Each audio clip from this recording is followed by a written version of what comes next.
said to me, "Giveth riffs." Is that Riff Lord? No, it's riffs. Well, you are the Riff Lord, right? That's what they would say. I wouldn't really call myself that. Fair Not enough. bad. Son. Not bad at it, but Riff Lord, I am neat. Yes. Oh wow. Oh wow. Owen.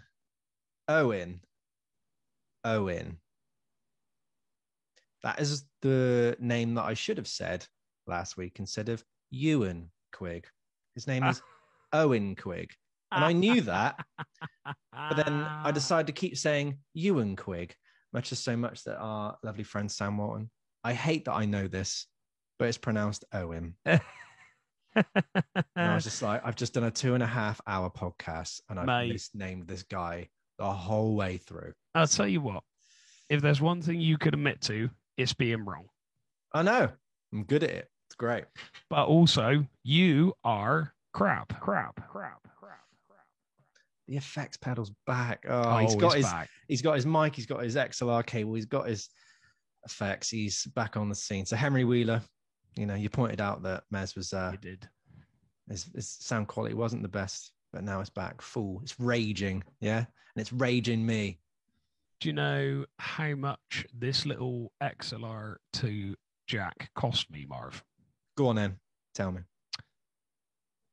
3 sterling English pounds. Oh, go on, the boys. I'll take that. I'll take that any day. I'll take that. Yeah. There you go. Yes, we are back. We are doing more of the things you love. It is a bit dark in here at the moment. That is because I put a sheet over my window, because otherwise I would be a pepperami by the time we finish today. So I thought it'd be safe to keep myself, it is warm in here, mind. It is a warm day, I must say. That's why I got that's my Radox.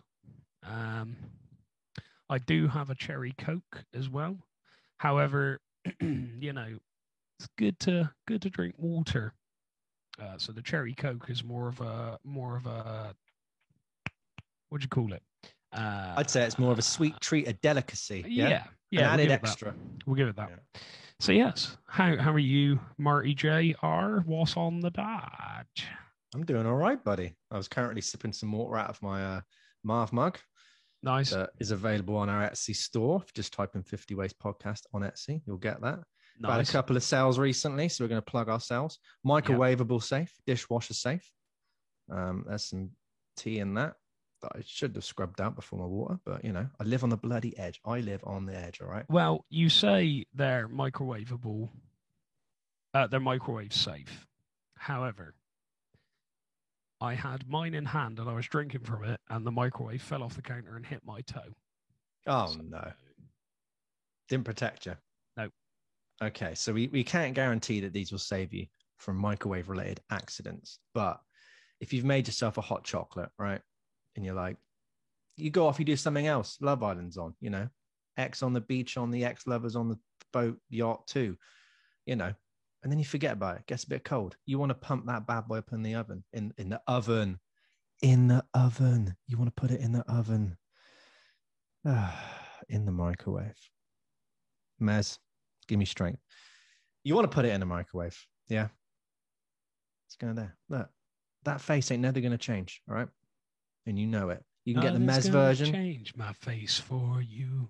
It's on a mug and it's exclusive to you. Are you fans of 50 Ways?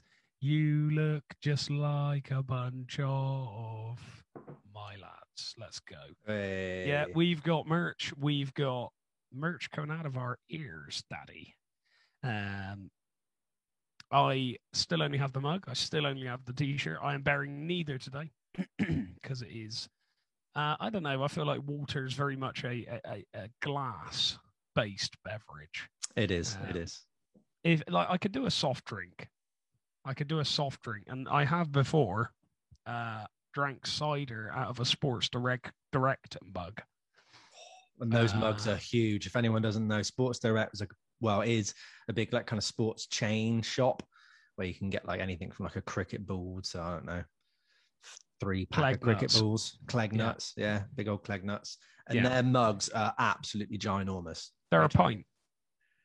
that's like it's missing like I only drink wine out of mugs. This one, ha ha ha ha ha. It's like that That's kind what of it's level missing. of Yeah. mug. Yeah. Yeah. The doctor said I could only have 1 mug of coffee a day. Mm. Yes. So, but no, the merch is good. I enjoy the merch. I really should have more of it. Oh, I've seen the key rings in person now. They're very Nice. cool. They're very Nice. Is kitsch a word we like? No, I don't like that. I don't like think it's that in word. fashion, you know. No. They're very cool. They're very unique. They're very different. If you're watching the video, you'll be able to see myself wiping myself down with a towel. If you can't see that, I've just told you what's going on. But it has been a trialing week of challenges, of a lot of things, really, Marv. A lot of things. I don't like to go into too much detail about the particular subject I'm about to raise. And if you're affected by any of the issues raised in this podcast, please feel free to notify your public school or doctor or community service helper, because I'm not going to help you. I haven't been well this week. I am better now. In fact, I've got a very deep voice, very deep, sort of very husky, ready. I think it's sexy. I mean, if you want to call it that, I'm not going to say no. Yes, I've not been well. I am weller now. I had gastroenteritis. Ooh, my least favorite of the itises. Yeah, I wouldn't recommend. It's that whole, when you see like a review on Facebook and someone puts 1 star out of 5, and their comments, if I could put no stars, I would. That's where I'm at with that. Do not recommend it. Wow. Very, very bad. Very bad. So I have taken initiative and decision to go vegetarian for a little while, see how that goes. Which kind of fits in with the news segment from last week, which we will get on to, but not just now. Yes. Second segment. I like that. Yes. So you spent a lot of time probably around the toilet area. If everyone knows what gastroenteritis is, we'll try and do a brief summary. It's like a viral infection that goes through your body, and your body basically goes, this isn't good. I'm going to reject it as fast as possible, as humanely as possible, through the 2 main orifices that, that food loves to go in and out of, basically. Yeah. And James he's been a trooper, just because he's drinking out of his Iron Maiden mug. That seems to fit in as appropriate. He's drinking his victor of his spoils. Don't look like a mug to me. Well, mug, glass, cup, who knows? Container. Get them all on the 50 Ways podcast shop. Etsy. Kids. Etsy. Link is down below, I believe so. But yes, I'm glad that you're well. You definitely timed it well, because we obviously had a weekend of gigs, which were interesting. We had where were we? We were in Tavistock, weren't we? Saturday, yes, and Friday we were in Glastonbury. We were. No, we weren't. We were in Blagden in Bristol. Blagden. Yeah. This is now getting to the point where, because we're now, pretty much back to full gigging again, in terms of schedules, that we're just going to forget. Each one kind of blurs into the other one, but they're both pretty good. Our singer had to isolate. She had like a COVID scare. One of her housemates had got the test and trace app here in England, and it was like, you have to isolate for 10 odd days. So this was like 2 days before the gig or something like that, 3 days before the gig. Yeah, it was brutally close to performance day. So we had to make sure we were like, okay, can we find any depths? Okay, this is a bit strange. So we managed to cover one for Friday. It was Saturday that we were struggling with. And at one point, the only person that was free was 4 hours away from Bristol and 4 hours away from the gig. So me being the primary van driver, I would have to have done an 8-hour journey there and an 8-hour journey back. And I think we finished the gig probably we were leaving at about 1 a.m. So, you do the math. I'm getting back at 9 a.m. Nah. That's long. Oh, and the first dance that we did on the Friday was in a South African language. Was that right, Mez? What was the actual name? I believe it was Pular, P-U-U, or it was P. Do you know what? I'm not going to spell it. Go and look it up. So our amazing Depp, Sophie Griffin, who is going to give us some Patreon exclusive content regarding singing competition albums. She did an amazing job and great job, smashed it. And we pretty much, it was like us two and then her band plus her. Yeah. So it was like 2 versus 3. It was really, really strange, but yeah, did a good job. Got fair. The bride and groom were lovely. Good old time. Everyone was safe. Everyone had their masks on, and we were just making sure we were safe because, you know, we don't want to catch it ourselves. And then, you know, it's like 10 days of that, or, you know, having to be in contact with people is very, very hard, but, you know, it's each the individual. We're going to be, I think in 3 days, England's going to be relaxing everything. So cases are going up, but hey, you know, yeah, love that. Yeah, we could talk forever about that, but two gigs went well. We also had a Depp vocalist and a Depp drummer on the Saturday gig, and they did very, very well. So there you go. I can't complain. Didn't get back at 9 a.m. in the morning. Got back at probably 4, half 4. I'm happy with that. If you got the option, take it, my man. He knows. Right. That's a what good you want to segue. know, big nose. Ah, don't have a go at the nose. Come on. Look at that. That's a stigma you've had since birth. Look at that. At least it's nice and sculpted on the old. Yeah, we all know why you sculpted it there, kiddo. He's ripping me. Lead now. Okay. Second product on Mez's Vegan Munch.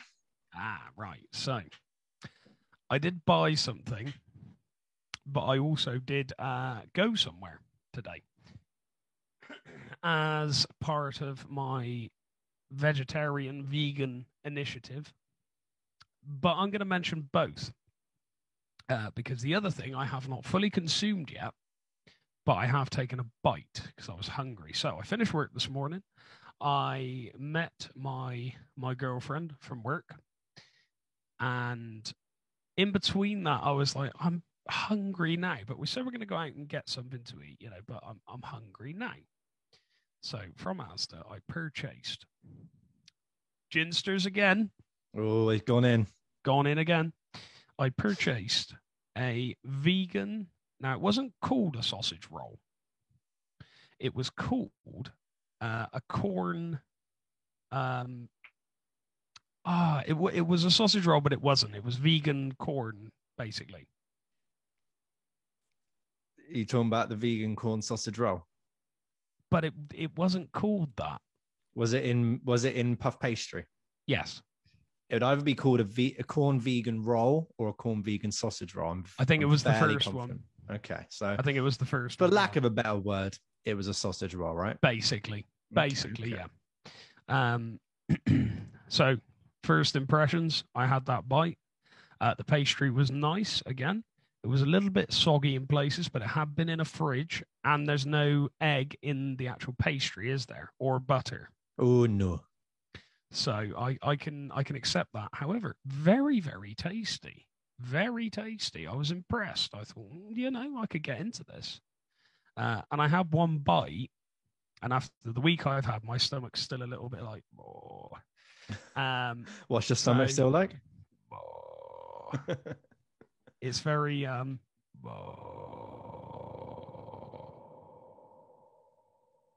So yeah. But I really enjoyed that bite. I was like, this is top stuff. Like, I'm enjoying this. Very, very tasty. And I'm starting to think that I don't need to pacify my hunger with animal products.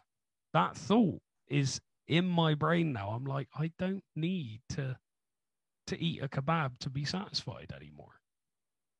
I don't need a big old pile of fried chicken to satiate my need for sustenance. There you go. It's the flavor that you like. You know, I'm not going to go on a vegan tirade, but it's the flavor that you like more than, you know, if you would eat unflavored plain chicken breast, no seasoning, no oil, no nothing. Hang it. Yeah, it wouldn't taste as good. You chuck some barbecue sauce on that, you got yourself a nice meal. But I'm saying that's There what you it go. is. That's what it is. This is the point. So in light of, because the other thing was it could have been food poisoning what I had as well. The symptoms are very closely linked. So yeah, I'm going to give that a 7.5. I was going to go 8, but I haven't finished it yet. Is that above or below the peppered steak? I believe the peppered steak was a 7. Oh, so we've pushed up. We've got a new front runner. All right. Sausage roll, then pasty. So we went to Grounded. And as I said, I'm making a real effort right now to not consume animal products. Now, not necessarily vegan, because I did have butter today. I had the veggie breakfast from Grounded. Have you ever had that, Marv? I think I have had the veggie one before I went vegan, but I've also had the vegan breakfast from Grounded, and I think it's stellar. I think it's up there with some of the best vegan breakfast you can get. See, this is the thing, because I was looking at both options and I thought, I really can't decide. The only real difference that I could see there was going to be was maybe a different ingredient in the sausages. No, there would be vegan spread on the toast instead of butter. And there would be no eggs, obviously. But I went for the veggie. And I was not disappointed. Now, I'm a big lad. I like to eat when I go out. Didn't finish it. Couldn't finish it. The sausages were a little bit squishy, but you know what? They're vegetables. They're not going to maintain as good a solid sort of structure as a sausage. So I'm going to we'll waylay that. They get a pass. Yeah. The fried potatoes were delicious. The hash browns were delicious. Mushrooms cooked to perfection. The toast was really, really good, actually, as well. And the eggs were great. I would have liked a runny egg, but you can't have it all, can you, kid? I mean, if only you could, eh? Only you could. There you go. And I had a latte with almond milk. Oh, how was that? Some people find almond milk to be a bit bitter. They like oat because it's a bit creamier. I'm an almond guy myself. See, if the option of coconut was there, I would have taken it because coconut milk seems to really, but it's very fattening. That's the only thing. Yeah. I really enjoyed the latte. There was a slight aftertaste, but it wasn't unpleasant. There was no bitterness that I could taste, which I like. Breakfast overall, it wasn't the cheapest breakfast I've ever had, but I've always found that if you spend more than a £5, it's going to be good. I'm going to give the breakfast an overall a 7. Oh, it's joint second. Because I enjoyed the sausages, but they could have been, a little bit more in terms of what's the word I'm looking for? Texture. A little bit more in terms of texture. There's got to be something they can do with that. Bit more solid, a bit more kind of springy is what I like to think. That's the one. Yeah. Were they sausages that were made of like potato and peas, or was it actually like a soy-based sausage? Good question. The only thing I really saw in there, your jaw's going to drop, was a little bit of broccoli that ran throughout the sausage. Sounds like a vegetable sausage made of vegetables. So maybe if they were to swap to like a Richmond sausage, if you've never tried the Richmond meat-free sausages, they are so good. Honestly, they're good. Yeah, I think they're cheap right now. Ooh. Get them, and that will change your mind. You'll be like, "This is amazing." Okay. Little tip for Mez's potential on this podcast: vegan journey. We might be seeing the start of Mez never eating meat again. It's a big claim. You never know. It only takes one drunken night out on the old Thatcheroonies. And it's like, mate, got it, mate. You got any garlic, mate, for me? Kebab groans. Which is probably an actual quote that we've both done. More than likely. All I'm going to say is this. No money, no honey. If you were there, you were there. If you're listening, you're listening. I like that. Anyways, let's get stuck in, Mez. I want to get stuck into this. So we are doing enough about food and COVID and, I don't know, Riff Lords and stuff. It's what it is. Oh, I got one more comment from Walton. So I actually lied there. Here we go. He said, I'm sorry, more fact checking because obviously I was saying you in the whole podcast. Sorry, Owen Quigg. Little Mix were the first group to win X Factor, but your point holds true. Winners rarely have the successful career. And that's why I love the Walton. You know, he busts your balls. You need someone to bust your balls, all right? Yeah. But it gets results. He pulls no punches. And you know what? We need to be on that because when we've eventually, and it will happen, let's be honest, when we've got 15,000 followers and millions of listens, there you go. That's when we're gonna need to be on it. Then we might even get Sam Walton to do a little proof listen, a little pre, just like this is good, but everything about it's wrong. So you need to re-record the whole lot. I tell you what we should do. Let's hire him as the guy who actually does all the info for us. We turn up and we just write it, read it off the thing. Bing, bang, boom. We look smart and cool and clever. Yes. Yeah. Walton in the back. We can pay him off. What should we?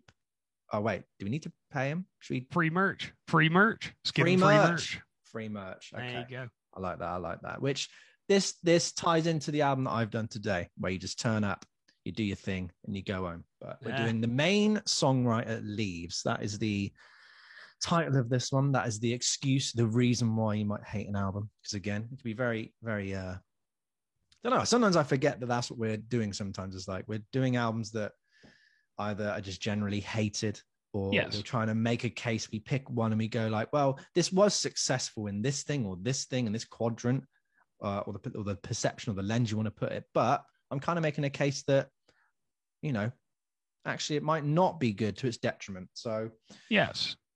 Yeah, but then when the main songwriter leaves, what happens does a band happens to us all? It's definitely happened to us in bands. I think it happened to me first year of uni. And what happened was the singer, I think we chucked out the singer, and she was a lyricist. Well, just in the bin. Just in the bin, we chucked her in the bin. Obviously amicable and all that stuff. So it was left with just the instrumentalist, four of us, and our other guitar player had to be like, okay, I'm going to sing and I'm going to write lyrics. So we written all of these songs. I think it was a good 10 or 12 pretty much fully formed ideas. Definitely had a good half-hour set. There was a good opener set. It didn't go anywhere, which was frustrating. That was kind of my uni experience from a playing point of view in bands, is that all the bands and projects I was in didn't go anywhere, or did a couple of gigs and that was it.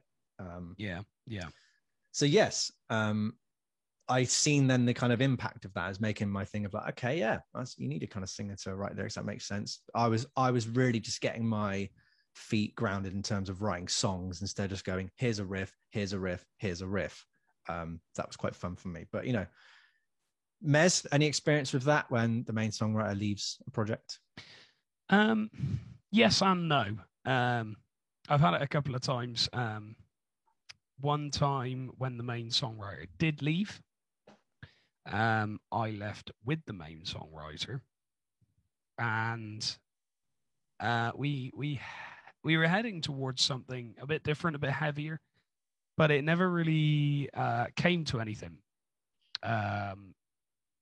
Just due to differences, due to getting under each other's feet, irritating each other, and my classic nature of being one of the most irritating men on earth.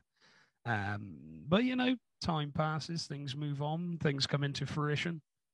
And whenever I hear that phrase, all I can hear is Jason Newsted saying about his project after Metallica coming into fruition, which it wasn't really for me, but he enjoyed it, so I let him be the king of the underdogs.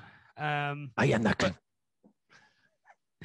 Why are you the bassist in the biggest metal band in the world and you're calling yourself the king of the underdogs? Get on, son.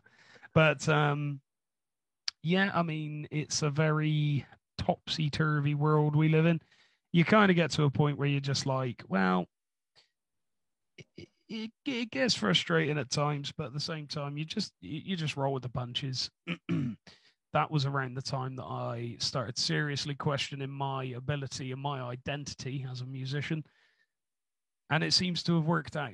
So I'm not going to complain. I'm not going to bitch and moan about it. you just crack on. But yeah, I've experienced that. I experienced it a couple of years ago as well. It gets frustrating because you put so much work in, just put my heart and soul into it, and it just kind of, oh yeah, I'm not going to do this now, which is a person's choice. You understand, but also there is a little part of you going, oh, like, come on. Is it, did I not shower enough?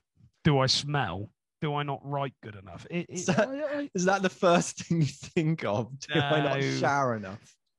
I'm just talking like your confidence does take a knock because I think you start to question yourself as a musician, and it's like, what could I have done to make that person stay? It's almost like breaking up like a relationship in real life. It really is, yeah. You question your integrity and your charisma.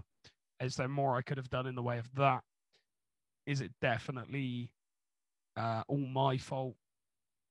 Is it the other person's fault? There's a number of things to go by, and they say being in a band with someone is like being married but closer. And I can honestly say, in my 5 years experience of being a professional musician earning money, yes, it is. It absolutely is. You learn things about people that you wouldn't normally. You spend time with people in the most unusual and precocious of times, but it is it's rewarding. It's just those moments, isn't it, where it's just kind of like, oh, they're off then. But everybody's got their own journey, and everybody needs to make that journey count for them, and that's the important thing to remember. But yes, I have experienced that, and I do know the frustrations of it, so I know where you're coming from.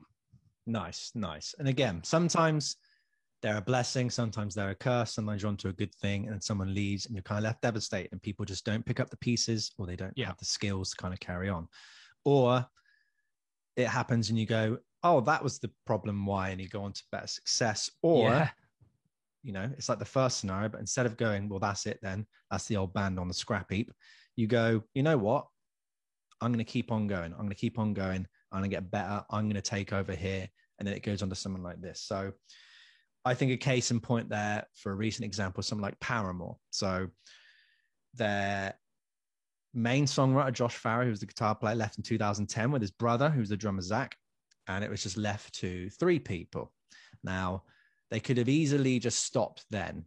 They were kind of, to me, I think their best album was that, I always forget because I always say Behind Blue Eyes, it's Brand New Eyes, which is kind of the epitome of their pop punk, power pop sound that they kind of really crafted, and they proved they weren't a one-hit wonder with Misery Business and the Riot album, and it sounded very mature for their age.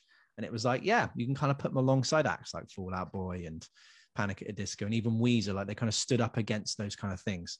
But then when Josh Farrer left, it was kind of like, oh, okay, we've got nobody to write songs now. This is kind of hard. So instead of them kind of crumbling, Taylor York, who was in the band, but then I think had to go back to school to finish his exams on the first album, then came back as a touring member, then was a full member. It was like, right, I'm going to have to lock myself away and write songs. So he did exactly that in the same style as Josh, that kind of power pop punky kind of stuff. But, coming from a different angle, a little bit different, which culminated in their self-titled 2013's Paramore, which kind of echoed the similar, power pop stuff, but had a lot more pop into it, a lot more synth. And there was little glimmers of like his songwriting techniques, and they went big. Ain't It Fun was huge. He said did it in about half an hour. He said his speaker was on like water bottles or something, like just in the hotel room. All that wood shedding is paid off. And then you get to something like After Laughter 2017, where they've gone full 80s synth pop, new wave, completely different, almost a different band, but their DNA is there. The backbone of who they are is there. Their DNA, their skeleton, of what Paramore are there. And to me, I think it's probably their best work. It still sounds like Paramore, even that they've just taken away the guitars, they've just put in synths. I think Taylor York's arrangements and progressions and the way he plays guitar and where it fits is amazing. And that album was like that good that I was hearing the phrase around me. I didn't think that I'd be someone who would actually like Paramore, but here I am. And then going to see them So we've seen them at Colston Hall. It was all just like teenage girls going mad, but we were just there in the middle, jumping up and down. It was so good. They were so professional, so tight. At one point, Hayley Williams like looked up, spat in the air, and it landed right on her face. And she was like, just spat on myself. So I thought that was really, really cool that she's just so humble in that. And yeah, Taylor York played amazingly. All these like clean, seemingly simple lines that maybe aren't impressive, but then you put it in a live scenario and you're like, yeah, he's consistent. He's very, very consistent. But then again, they've been playing for what, 15 years? I mean, they're only like 31, 32 now. It's mad. And he's gone on to do producing and things like that. So to me, that's a good recent example. I could go on about, you don't know what. Yeah, couldn't you? I could bleed and go on. I'm gonna, yeah. You don't know what you got till it's gone. Look at the Beatles, right? The Beatles, right? That band. You know that band, right? Lennon, McCartney, Ringo, and George. Yeah. They all work together well. Now, I look at my notes.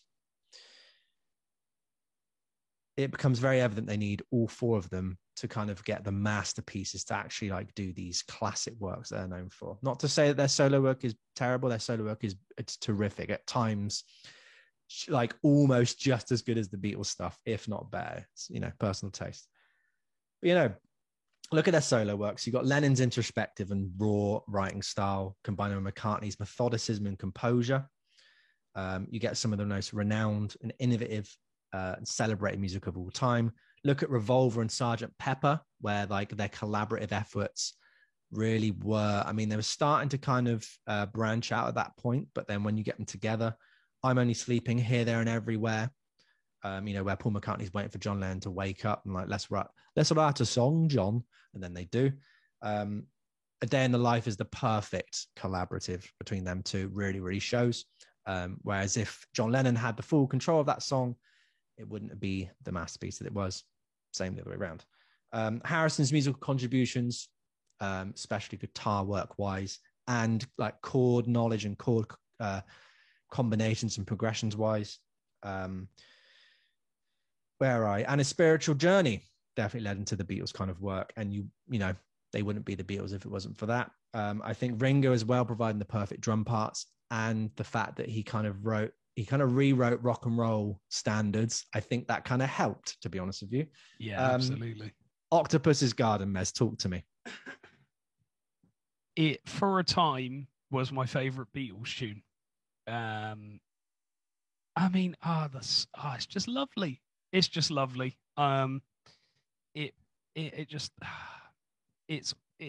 remember you telling me once, a critic leaves a bad taste in my mouth, that once said it's a poor man's Yellow Submarine, and I kind of get that, but I see Octopus's Garden as to be, I don't know, I feel like it takes on its own character, whereas Yellow Submarine is much more of a chant along. It's a lot simpler to my mind. Not only that, but Octopus's Garden features a solo from the fabulous George Harrison, which is perfect. It's perfect in every way. The phrasing, the scale he's using, it's ever so simple, but it's just so. It's that sort of thinking that obviously leads him to do solos like Something. Yeah. Which I give you any intro, but it's Octopus's Garden. I think it's fabulous. I think it's wonderful. I think it should get a lot more credit than it deserves, but no, let me say that again. I think it deserves a lot more credit than it gets, but not in the area of, oh, isn't that such a lovely song? But in terms of like, I think it should be taken seriously. Like a lot of the Beatles stuff, I think it should be taken seriously and not put in the same column as Yellow Submarine. But I am one man. That's just my thing. I'm still hung up on an old bloody In My Life, to be honest with you. Just fabulous. Just fabulous. I think is a very underrated Ringo song. It Don't Come Easy, which was written for him by George Harrison. Oh, that's great. Very, very, very good song. That is great. If you want to start with any Ringo solo work, I go there, because his solo work is so fun and just breezy and easy. And then you look at the other side and it's Lennon just like primal screaming about his mother, and it's just a lot to deal with, you know, and you kind of got things in between. George Harrison's looking to kind of spirituality and questioning life. Paul McCartney's kind of jauntiness and just ease of composition, whether good or bad, but they were never as good as they were when they were together. And obviously we didn't get that because of the tragic assassination of John Lennon, 1980. So yeah, that's what we're kind of looking at really, is like when your main songwriter leaves, what do you do? Especially when you've got a label going, by contract, if you don't make an album, oh, look, it says you have to make it here. Doesn't really matter. Please make one. You go, well, you've got to do that. Or you got the ego to go, I don't need that other person that writes the lyrics for me or writes the music for me. I'm blah, blah, blah. I can do whatever I want. You know, maybe what do they even do? Exactly. So maybe this is what both of ours have an element of. But Mez, you're going to go first because you know what?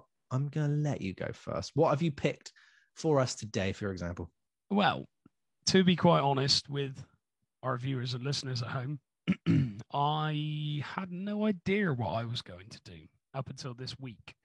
I was going to pick the album that Meatloaf did without Jim Steinman, but I've already done Meatloaf, and I do love Meatloaf, but I like to do different things. Are we going to do the vegetarian joke here? But I only like nut roast now. There we go. Good old nut roast. Meatless loaf. Meatless. The artist formerly known as Meatloaf. Meatless. Nice. Yeah, Meatloaf. The artist formerly known as Mince. Because. If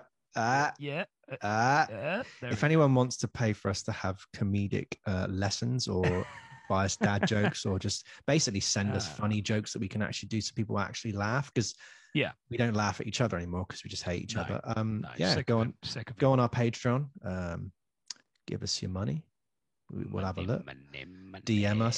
DM us your best joke, nice and clean. The daddest joke the better, right? And not in a spiritual way. I mean, it's like the daddiest joke. All right. Tell me what you got, Walton, because I know you'd like to comment. Oh, yeah. You give me your best joke now. All right. And I'll give you 50,000. What? Okay. Carry on, Mez. Go on, Mez. So I'm going to give you a dad joke and then we're going in. Okay. If you're drowning and your life flashes before your eyes, pay close attention to the bit about swimming lessons. So this week I chose Rude Box by Robbie Williams. Now, everybody does the same thing. No. Everybody does the same thing. Oh, it's a doozy. No, Robbie, why? So, Rude Box, released in 2006. It had 5 singles, which I think is quite large, quite big, quite a lot. That's a lot. That's a lot. To say. Yeah, it's a lot of singles. The first being Rude Box, of course. We then have Kiss Me, Love Light, Bongo Bong, and Je ne t'aime plus. And She's Madonna. Not Lady Madonna, not to be confused. That's true. Yes, so the reviews I got were overall good. Believe it or not, that's what I found. Overall good. Did vary quite a lot. Obviously, this is the album he released after Escapology and Intensive Care, which were both, from what I can remember, quite critically acclaimed. Good albums. I have listened to them over time because our dear Mags is an enormous Robbie Williams fan. But yes, so I'm going to read out all the professional ratings. Marty J is going to love this. So we've got All Music, 4 out of 5 stars. We've got BBC Music, favourable. We've got Mojo, 4 out of 5 stars.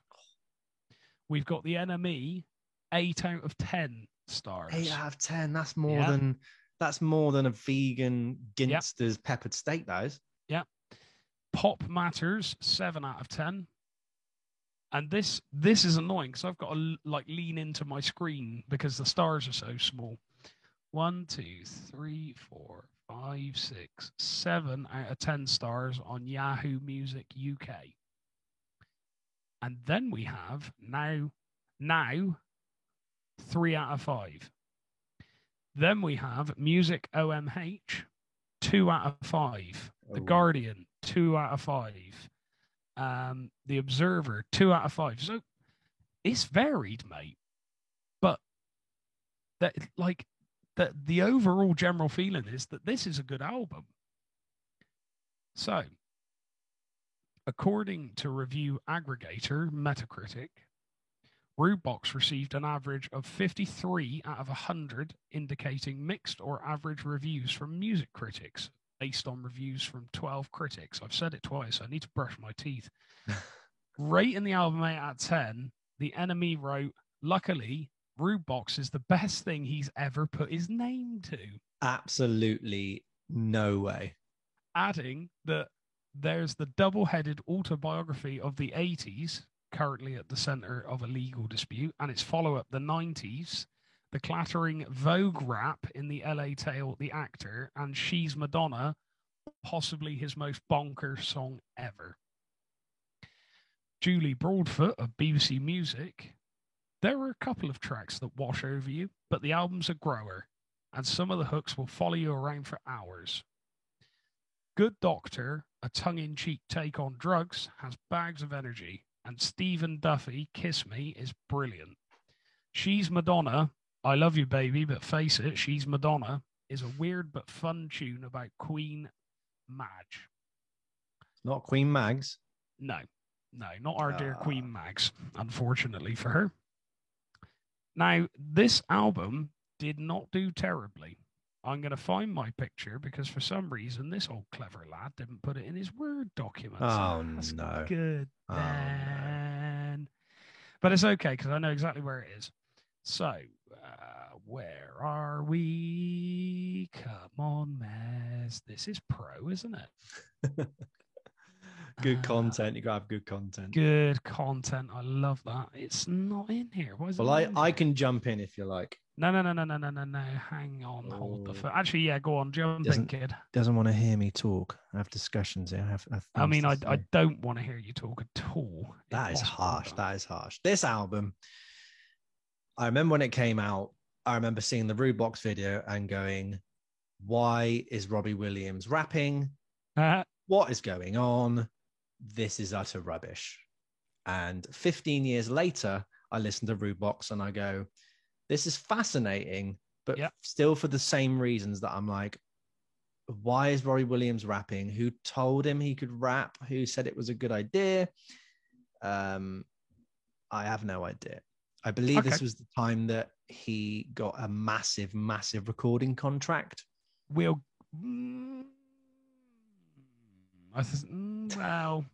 go on, carry on. Yeah, the sheer amount of rapping on this is just very, very strange. And it kind of ranges from like, I guess like serious attempts at rapping that are kind of, I put it more like the Happy Mondays 90s kind of British dance, house kind of style of rapping. Okay, yeah. And then just weird, like almost parodies of rap that he's doing himself, even though he's a parody of rap. It's really, really strange. And just I like that, yeah. Okay. Just doesn't work. But I think Love Light is actually quite a good song.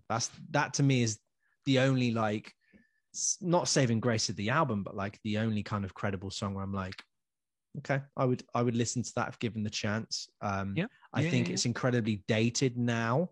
I don't think it was so much dated then. No. But just that style of synth and drum machines and just data production and all that kind of thing. It really doesn't help it 15 years later. So I think the album is kind of lost in its time. And then you get something like Candy, which is off, resulting albums, much better. But Guy Chambers, who is the guy who writes with Robbie Williams, sorely missed, and he should have come back after this one. Yeah. So I found my charts picture. Yes, I do agree with you, Marv. but we'll get to Mez's points shortly. Mez's cheeky take. That's the one. So, this album peaks in more countries than you think it does. And it peaks at number 1 in more countries than you think it does. It peaks at number 1 in Australia, Argentina, Austria, the European top 100 albums, Finnish albums, French albums, German albums, Italian albums, Mexican albums, Swiss albums, and UK albums. Number 3, we have Belgian albums. We have French albums, a different take on it, I think, or something or another. I don't know. We have Hungarian albums. We have, that's all of them. It does appear in 2 on quite a few, but my absolute favorite is Polish albums chart 23. So at that time, you can't win them all. At that time, Poland was pumping out some bangers. Yes, so this album intrigued me. Very much so. Very much so. In the UK alone, it sold 54,667 copies, which isn't like big. It's a lot. That's a lot of albums to sell, but I wouldn't call it like, obviously it's not gone platinum, has it? No. It's not even gone gold, is that right? I think it's all changed now because of it has to even out, to how many people are actually buying albums these days, which seems to be the conjecture is nobody buys albums anymore. And I think sometimes landscape, but this is mid noughties, wasn't it? This is after Napster. 2006. This was, Yeah. So yes, as we know, Rudebox is the 7th studio album by Robert Williams. I believe his middle name is Peter. Released in 2006, it features 2 guest appearances from the Pet Shop Boys. It was produced by a variety of producers. Do not let me pass that phrase by without letting you know that there is no way you could. Variety does not explain the amount of producers that is on this album. Variety to me is like, 1 or 2. No, there are a lot of producers on this album. A lot. Including Mark Ronson. He was a producer on it. Soul Mechanic, who I've definitely heard of before. Pet Shop Boys. Jerry Meehan. That's a name I've heard before. Meehan. And you've also got some guest appearances as well. Lily Allen provides backing vocals on Bongo Bong, which is what I'm going to call it from now on, and Keep On. She's Madonna was the center of a tabloid storm after Ashley Hamilton claimed he came up with part of that song and wasn't credited, obviously. But yeah, so my impression, I think this album sounds like a Robbie Williams album. Interesting. It's got tongue-in-cheek.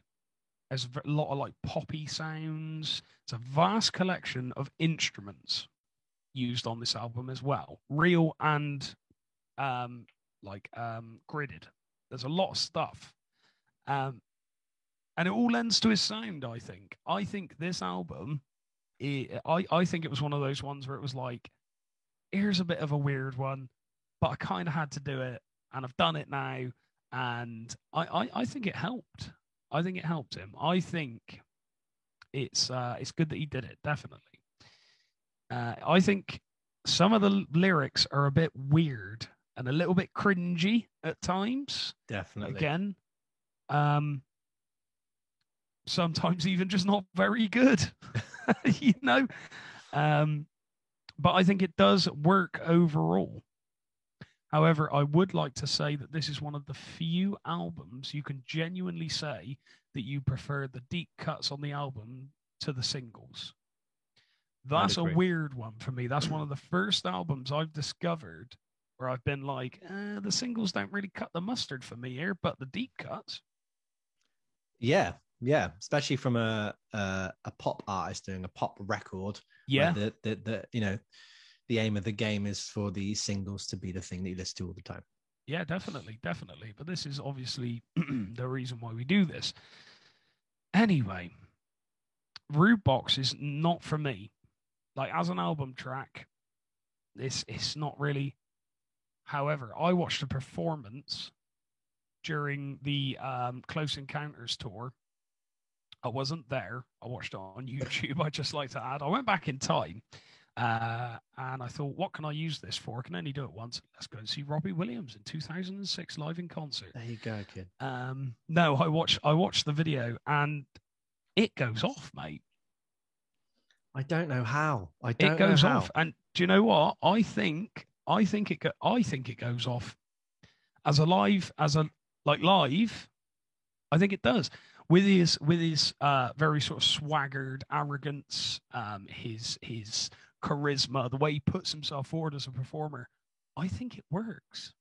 Do you think that this album is more of the tongue in cheek and the kind of silliness, or yes, things like that come across better live rather than on a record? Is that maybe like the fault of this record? I think maybe. But there are other moments. Anyway, we are going to do a James Merritt reads lyrics. Nice. I was craving this for this album.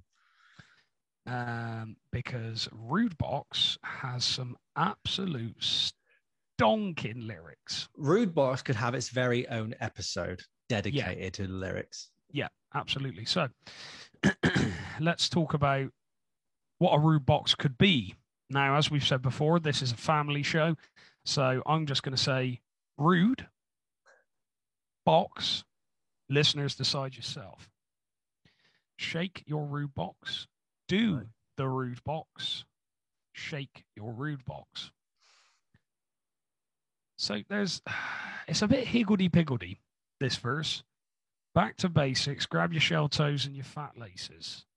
A little hand clap for some funk faces. He's clearly going, what rhymes with laces? Faces. Okay, yeah. A little hand clap for something faces. Funk. Oh, yeah, because that sounds like yeah, okay. Faces, tastes, races, places. Yeah, let's do places. Yeah. And make your body move in the make your body make something move, make your body move in the following places. There we go. Okay. Now we can change it. Now we can not worry about the rhyme at all. Goes up your back and then down your spine, and when it hits your head. Okay, so you've gone up, you've gone down, and then it's just gone. Screw that! I'll just go straight for the head. Yeah, and on top of that, it doesn't rhyme. When I read it out loud like that, it doesn't follow like any sort of rhythmic pattern. A rude box doesn't have to rhyme. This is the beauty of said rude box. Yeah, it can be things. It can be described as things. And then we've got.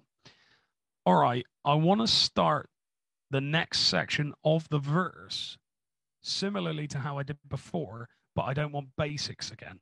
What could I? Let me. Okay. Have a think, Robbie. Have a think. What nuanced way could you do it? I could.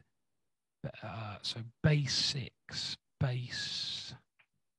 What do you call someone who enjoys like drum and bass, Marv, or like music, or what? Or shall I just invent something? I think if you can't think of any words, just try and invent something, mate. Yeah, what are you thinking? Bass heads. Oh, bass heads. Yeah. Okay. I quite like. Okay, then back to bass heads. There we go. Hey. Here's my first flag. It is a red one. Dance like you just won at the Special Olympics. Not loving that. Not loving that, Robert. Come on, kid. Yeah, there's some more sort of stuff that doesn't really make sense. It doesn't really go anywhere. And then we've got, he spells Rude Box out. One of my favorite lines. In fact, I'm going to read all of this. Might as well. The RUDEBOX.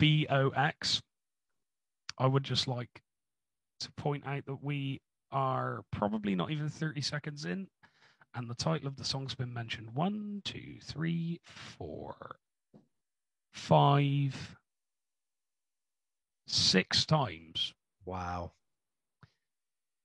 Yes. Up your jacksie, split your kecks. That is something that even you would say in normal everyday speech. Yeah, exactly. Sing a song of Semtex. Now, do you know what Semtex is, Marv? I don't know. Semtex, unless I'm very much mistaken, is a type of explosive. Ah. A little bit like C4, but it's not. I mean, I'm sure there's someone listening now going, no. So he's blowing it up. That's what he's trying to He's imply. blowing it up. Pocket full of Durex, body full of Mandrex. Are we going to have sex? Yes. Do you wear your knee socks? Oh. Back to the Rube box. 7 times. Not even in a chorus yet. Got this double fantasy where we just never stop. I've got one design, and that's to funk you to the top. He's flirting it. He's flirting with it, eh? He's playing with that word. Clever. That's funk twice as well. Know what's on my mind. It's only one thing you will find. I got one design, and that's to bump you till you drop. Oh. I don't like that. That's a bit elbowy. Bit PG, that. Yeah, a bit elbowy. Ugh. Bit PG, bit claggy. I'm annoyed that he hasn't said like, "I'll rude your box." You know, give me your rude box. Like he's, you know what I'm saying? Or am I jumping the gun here? You might not be, but we're getting there's a bit more. Come on, Mez, rude box me. Give me the rude box now. There's a bit more to do. So we've got the rude box, the nasty, whatever. That's the chorus, by the way. I'm just skirting over that. I can't be bothered. Why you so nasty? Okay, then. Back to spaceship. Straight in, Rob. I love Doesn't it. even rhyme. He's just gone in with something different. They won't remember. Base heads, spaceship. There we go. Take both pills. F word, the Matrix. Oh, he's taking on the Matrix now. Jack those Jills. Shake your Playtex. Rock 3 stripes, not the Asics.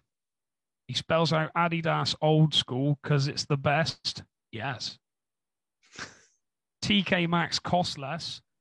Yes. That's my favorite line. Why is that even in there? Great, isn't it?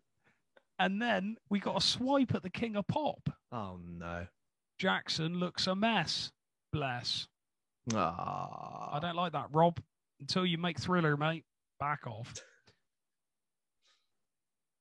Oh, this is where it gets a little bit cringy because he steals from my favorite rapper, and he uses. It's 3 times it happened. Here we go then.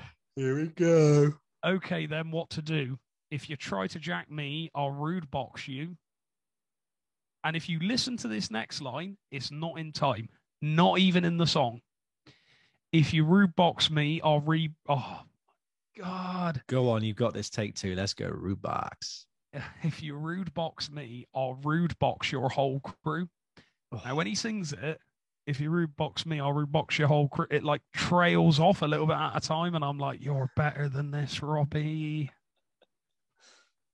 Because it's what I do. Ain't that right, boo? True. Ah, the disdain in your face right there. I heard that and I was like, oh, mate. Yeah, and then we've got more sexual innuendo. I'll ride it with you if you can get me to the border because the sheriff's after me for what I did to his daughter. That's like gone international. Yeah. Oh, nah. This rude box is more, more annoyance than it's worth. I don't want a rude box. I don't want to be a rude box. I don't want to give anyone a rude box or perform rude box on. He's telling you all the ways that it's bad. It's like a talk to Frank. Let's talk to Robbie. Yeah. Literally. I don't want it. Here's another one that he's just blatantly stolen.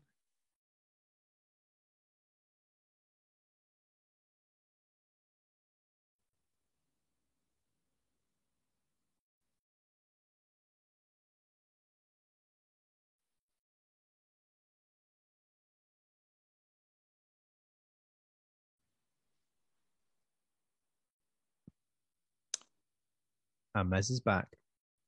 There we go. Did you hear that last bit? No, all I heard was, and this is the last something something. So I think this is the last thing he steals. Where does he steal this from, Marv? I did it like this. You did it like that. That's from that Pharrell song. You gotta like that. Yeah, You I gotta think it like is. that. Yeah. Yeah, that's. And then he does another bit about double clap. Also, there are too many lyrics in this song. Too many. But that's what a rude box does. I don't take it seriously because I think it is. I think he's taking the mick. I think he's going, yeah, do a bit of this and a bit of that, and. But the problem I've then got with that, this is like the opening track. So again, not track 2, which proves the whole thing of if it was track 2, it would be a much better single. Then he's then doing what I claim to be serious attempts at rapping throughout the other songs. So you've kind of set it up to be like this tongue-in-cheek thing. You've made up what rude box is and never heard it before or since. And then like all these weird sentiments where you're kind of like, okay, this is just really, really corny. But then you're trying to continually do rapping throughout all these other songs with a bit more of a meaningful message about drugs or about fame and all these things, or the 80s and the 90s. And you just can't get over it because you're like, you're the rude box guy. And again, this is like, that was what happened. He was like, you're the rude box guy. It was almost like it was going to tarnish his whole kind of legacy. No, I quite agree. I had a similar issue. I was just kind of like, this does suck a bit. It's not. We'll get to it. We'll get to it. Like I said, I don't think it's an album track. I don't think. I actually think it would be better if it were just a jam.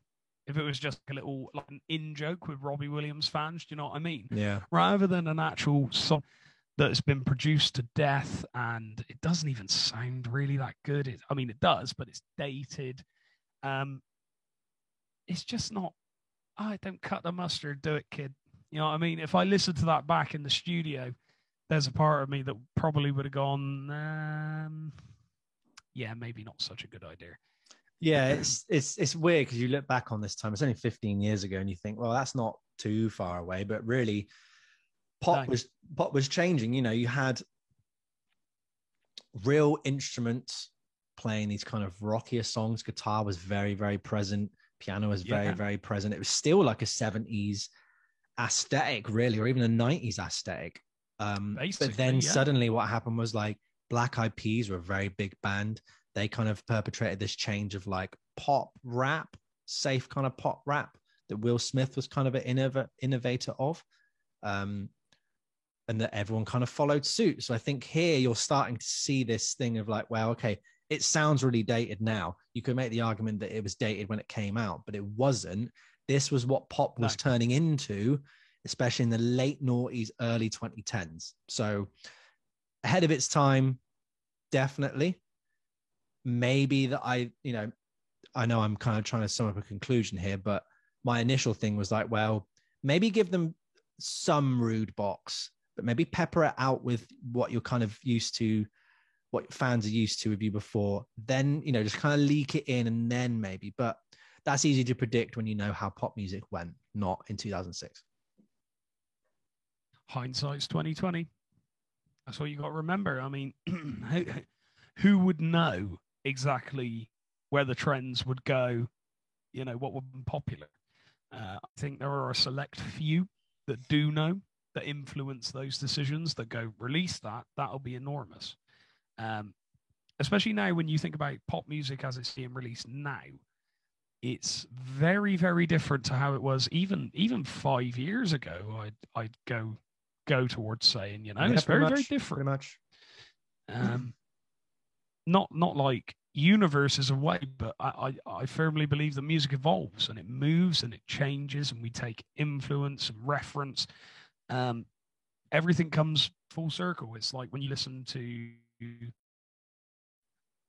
stuff like like the One Direction stuff Yeah. that have blatantly lifted things from like Queen, the Beatles, Def Leppard. You can hear it in the music, and it feeds back through. And normally, I like if I'd have heard that and made that connection when I was younger, when I was at college, I would have gone, that's disgraceful. But now, as we've said before, it's the Greta Van Fleet effect.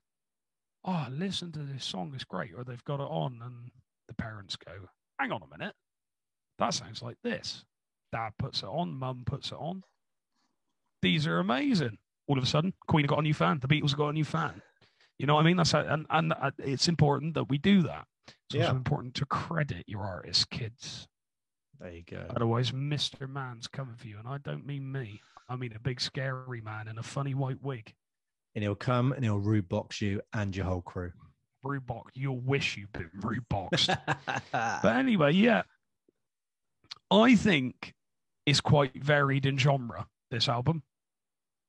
The tune Good Doctor is pretty much an R&B tune. It's nice and backed off. There's a lovely little backbeat going on. It's real instruments. There's an organ in there. I was listening to it like, this is on the same album as Rude Box.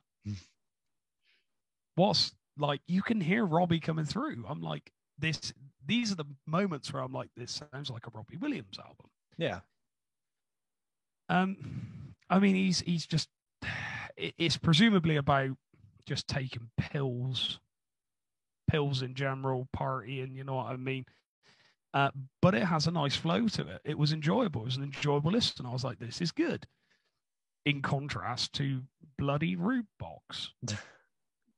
But I also think there's like a like a raw, rough honesty to this album as well.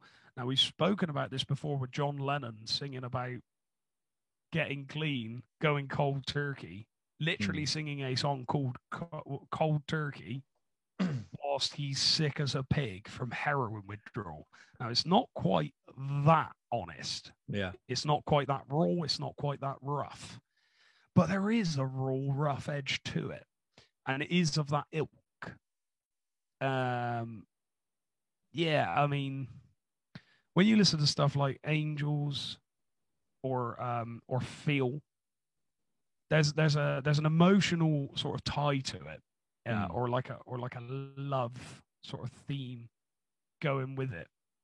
But these tunes are a lot more loose, and they're a lot more grit driven, in my opinion. They're a lot more in your face about it. It's like it's like the difference between a Panorama nationwide thing on the dangers of wood termites versus like a real rough and ready Discovery Channel thing about how the prey gets killed by the lion. Do you know what I mean? I think there's a real change in the sort of in the feeling of it. And I think you can hear what's going on in Robbie's life coming through those tunes. Yeah. Rude Box, ignore Rude Box, put it to bed. If you, I wish I could. if you just think of it as the name of the album and skip the first track, I think this is a good album, Marv. Does it completely change the kind of vibe and the feel of it? Yeah, it does. There's still obviously there's dancey tunes on there. I didn't do a track by track simply because I think that's a little bit dated on the old 50 Ways Mez front now. But yeah, well, the 80s is dancey, the 90s is dancey. Yes. The song Dickhead, that's quite appropriately titled. But again, a lot of it comes off to me as pastiche, as parody. He's just kind of doing anything he can and just seeing what sticks. But I think that's a positive, like you said. You can't believe that these two songs exist together and he's just trying stuff.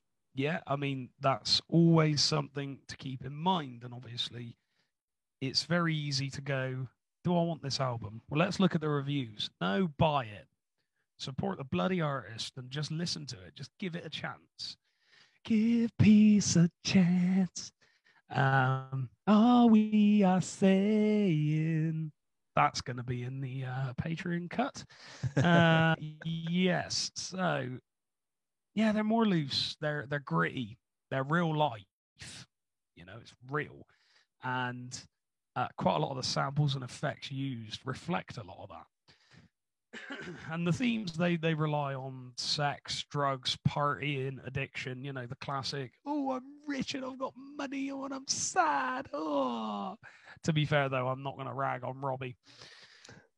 I'm going to read you a little article in a minute. In fact, we're going to go now. He's going to do it now, everybody, ladies and gentlemen, boys and girls. He's going in. So this is a news article by the Daily Fail. I call it that because I also hate the tabloids. I hate newspapers. And I think it's all a bunch of cobblers.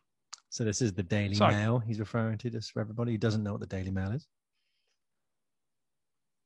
Yeah, it's the Daily Mail. The first quote is, I'd ingested that much stuff that I was crazy. Robbie Williams reveals he broke down following his 2006 Australian tour as he battled drug addiction and sleepless nights.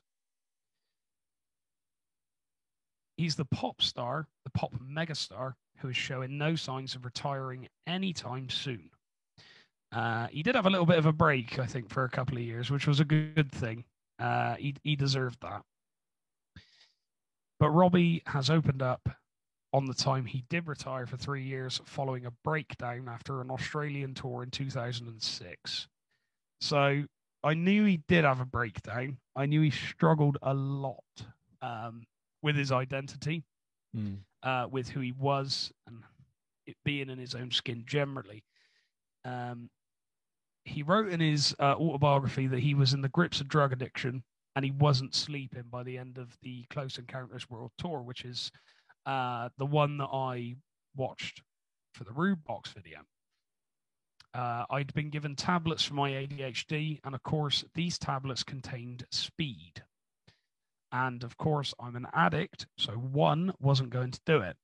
2 wasn't going to do it.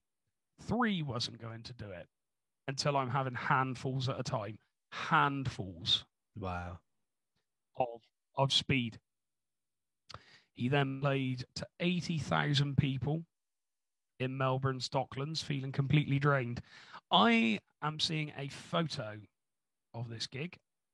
And for the people who are watching, I'm going to share my screen and show you that photo. Here we go then. Here we go. It's not... Oh, he's disabled. Screen sharing. Hey, I can give it a go. I can give it a go. It's not... It's not very pleasant. He does not look too well. But yeah, and I mean...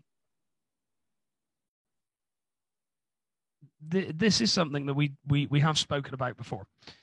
You can take the album out of the context, but you can't take the context out of the album, I think is a good way of describing it.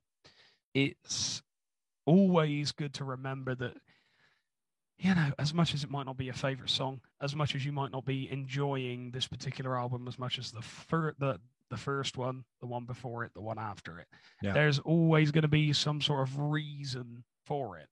And I think this is Robbie's, along with obviously Guy Chambers no longer writing for him. But I think it hit him hard. And I think the stress of it all led him to becoming an addict, becoming addicted, having an addiction. That's the one. Am I able to share my screen now, Marv? I believe so. Yeah, Rude Box could be that is the nucleus of maybe when he started to break down, and then having to do that tour didn't help. So there he is. This is what we're seeing now. We're seeing a Robbie Williams. He's kind of got a weird, like, almost smirk on his face. Yeah, he's wearing like a tie. He's got like a suit on. So this is at the height of his addiction, would you say, when he's not sleeping at all? Yeah, this is when he was drained and wasn't sleeping. He's performing, obviously. It doesn't say like what point in the show it was. It just says that, well, it says wasn't sleeping by the end of his Close Encounters World Tour pictured. So that was obviously towards the end of the tour. I feel for the guy. And then we've got another one here that looks a lot later on. That really does, yeah. So I'm assuming you could do like a before and after on that. You can't really see his whole face, but he kind of looks smashed in that one. He kind of looks drunk. He kind of looks like he's having a good time, but I mean, he looks a bit gaunt to me. He does definitely looks gaunt. You can see with his eyes as well, like those bags underneath the eyes and the kind of the jaw here, where the cheekbone goes to the jaw. You can see it's a bit sucked in. So again, that's he has always struggled with that, all the pressures, his drug and even food addictions and things like that are all quite well documented. Of course. So to further, it was just so embarrassing, letting me down, letting them down, letting the people I work for down. I just didn't have any energy. I turned up and gave everything that I got, albeit in an altered state. So he flew back to LA after the tour, but he couldn't escape his addictions and he went to rehab. And he had his 3-year retirement as he received treatment. He wrote, I suppose there was a breakdown. Of course there was. I'm not thinking by then. I've taken so many chemicals that I'm altered, maybe beyond repair. I'd ingested that much stuff that I was crazy. It was a place where I was, I'd say, slowly dying, but I was rapidly dying. Wow. It's very, very deep stuff. Very, very deep stuff. But there we go. That's obviously why we like context and things like that. You know, it's important to have. I think it's very important to have. It's you agree with me, Marv. So I mean, yeah. But anyway, as we were saying about Rudebox and the lyrics, the lyricism of it, and oh well, it's a bit rubbish, and yeah, it is a bit rubbish. I think it should be noted that he doesn't take himself seriously, though. He pushes a really like Jack the Lad sort of attitude, which I think's great. That really plays back. Yeah. And it works. And I respect him as a performer because of the work he puts into his act. He's clearly energetic and he's able to put his character and on-stage persona across. I'm glad he left Take That. Because I think he was so much better than that, in my opinion. Not that Take That's bad. You know, they come together. Shine, mate. Up all night. Patience. Oh, give it to me. Having said all that, we then have a song called We're the Pet Shop Boys. A song with the actual Pet Shop Boys. That sounds like the Pet Shop Boys, one of 2 songs that have the Pet Shop Boys that sound just like the Pet Shop Boys. Yeah, not for me, that. I wonder where they got their name from, the Pet Shop Boys. Maybe they all saw the same advert and they all worked in different pet shops all over London or something. And they didn't know each other's names. They're like, yeah. You're right, mate. Yeah, go get a lager, please, mate. Oh, I don't work here, mate. Why do you smell of rabbit food? Well, I'm one of them Pet Shop Boys. Hang on. I'm one of them Pet Shop Boys. Are you thinking what I'm thinking? Let's open up a pet shop together. Nice. Yeah. I like this album. And I'm not going to rag on it as hard as everybody does because I don't think it deserves it. I think it's an interesting look at Robbie Williams, I guess, state of mind at the time.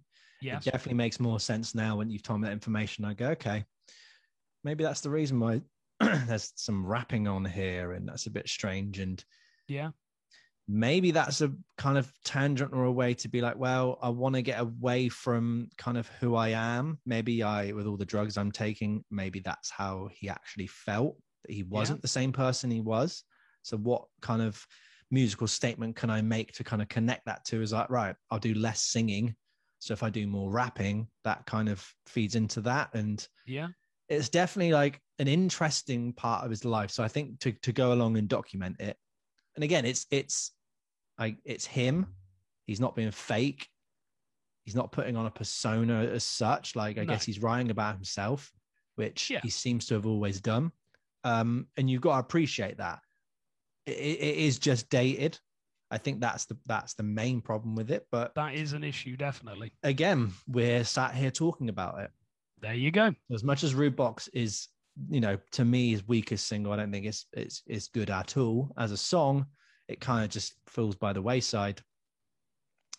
Any publicity is good publicity. There you go. He's made a stinker, but then he came back with Candy, and he's now kind of a respected pop legend in his own right. Exactly, and he's aged relatively gracefully with the things he's released, and I mean, I think he's great, Marv. To be honest, I'd rather not play Angels ever again at a wedding, but everyone loves it. It really ain't the worst song in the world, mate. Should we play? Should we put Rude Box in the set list? See what people do. I would just for the laugh, just to hear, a number of those lyrics sung out loud by people I know. But it's Oh, you so nasty. That's what I want to hear you sing. No, because you so nasty. nasty. Well, that's not for me. That sounds like testy. It's testy. It's not for me. But I urge everyone to go and watch that live performance at Leeds, because he's great. He's great in it. And that is what's making me go, it's definitely more of a live track than an album track. Keep it as a jam. And if you're going to listen to this, skip Rude Box, because I think the rest of the album is really worth a listen. There are a few low points in it still, but I think it's okay. I think it's all right. It is an hour and a quarter. Yeah, it's 17 songs. It's a lot to go by. It's a big album, really. And you don't get the payoff of something like Physical Graffiti. You know what I mean? You don't get that payoff. But it's all right. I'd give it 5 out of 10. Oh, less than all the vegan food you've been eating recently, but I'd give it 5 out of 10. Because I can listen to it. There are points I do enjoy. However, some of those reviews, he must have paid some of them off to write some of those things, because it's not the best thing he'd ever done up to that point. Like, no way. No way. It's a very common thing, isn't it? A lot of record labels have tie-ins with certain publications and go, they'll do a good review. And this is why it's very hard to believe critics or hard to believe reviews. You should read them, definitely, and maybe just reread them again and go, what are they actually saying there? Yeah. Oh, okay. Let me listen to this song. Is it really that? Is it really this? And make your own opinion of them. I think you need reviews. And again, this is technically like a review, but go listen to it or go read it, then make your mind up. And whatever you think is completely fine. I agree, Martin Robinson. You've made your own delay there because you couldn't reach the delay button. Well, I could. See. He's having too much fun. I am. Anyway, that is my thoughts on Rude Box. Go and listen to it. Give it a chance. Do not listen to the first track. Listen to the live version from his Close Encounters tour. We'll link that down below. Yes. Anyway, Marv, over to you, my boy, because I want to hear about an absolute pop god playing a 7-minute cover of something that doesn't need to be 7 minutes long. Oh, I got news for you, kid. It's 8 minutes long. I thought it was 7, and I looked and I timed it again. It is. I think it's about 8 minutes. You're right. It's about 8 minutes, 4 seconds. I remember now. Yeah, go on, kid. I'm gonna have a little tip. Merit's having a drink. I'll set myself up. So this is a amazing pop legend here. One of the big greats of the 70s, must be said. He is a sir. Yes. He likes to go to Zermatt to holiday around. He does indeed. He is Sir Elton John. And I am looking at his album, Victim of Love, which came out 13th of October, 1979. Now, people might go, I've never ever heard of that album. That's strange because, you know, I'm an Elton John fan. I know all his work and all these things. I've never heard of Victim of Love. But there's a big reason why, because it didn't sell very well. It kind of got recorded, released, and that was it. He didn't play any of the songs live. He didn't tour for it. He did one TV show to promote it, but not even that. So that's what we're going to talk about today. So, got to admit something, Elton John is a blind spot for me musically. I do not know the guy's catalog, his classic period. I'm aware of him. I know the singles. I know that he's a big deal.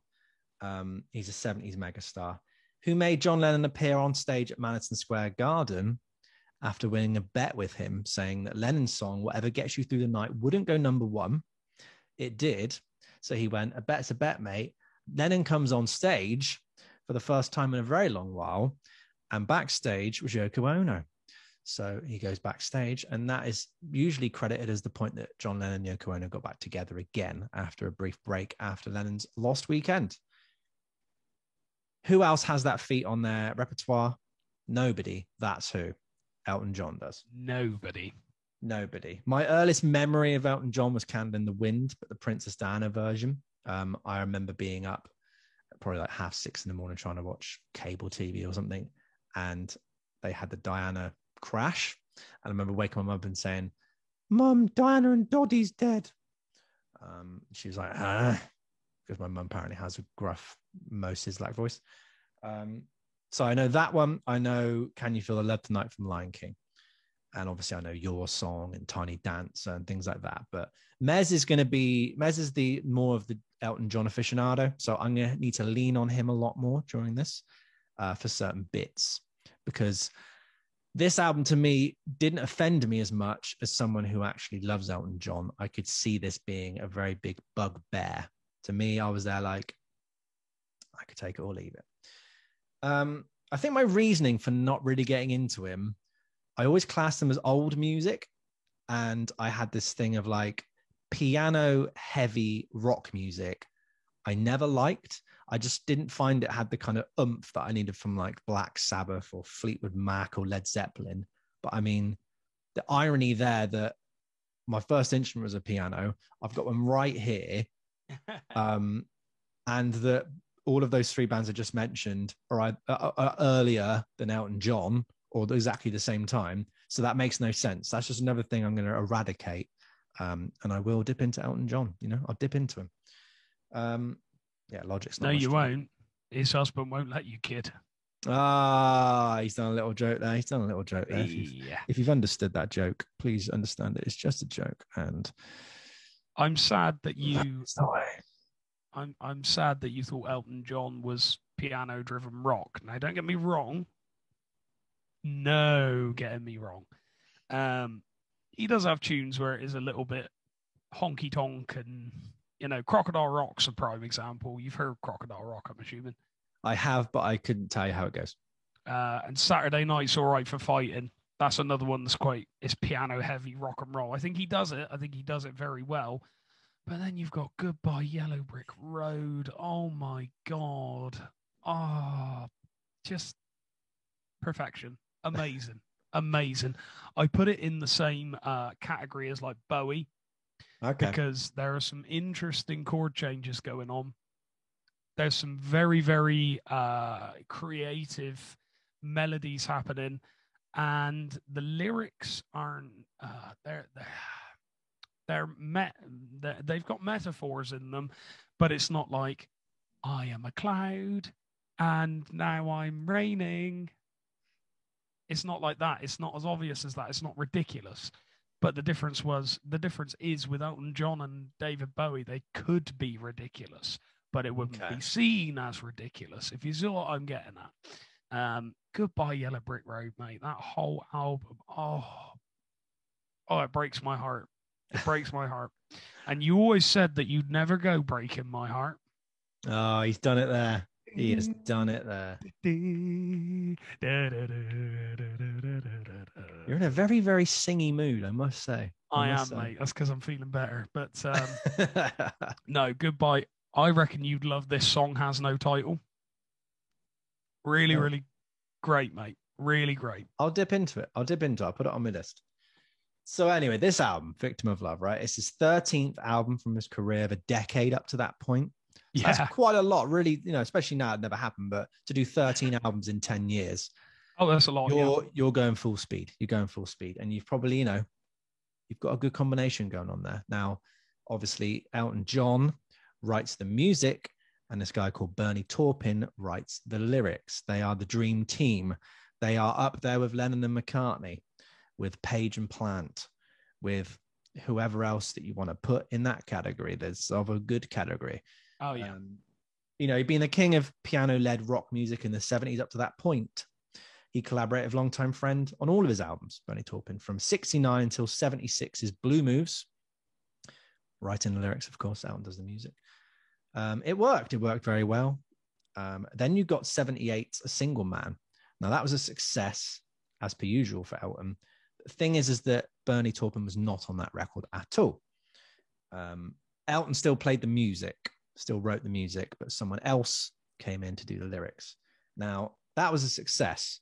And it kind of planted the seed, maybe him to realize that, he could branch out, he could thrive without Taupin, He'd survived the struggles of trying to break through, written classics by that point, worked with a Beatle. His classic period was in full swing, all systems go into doing a disco album.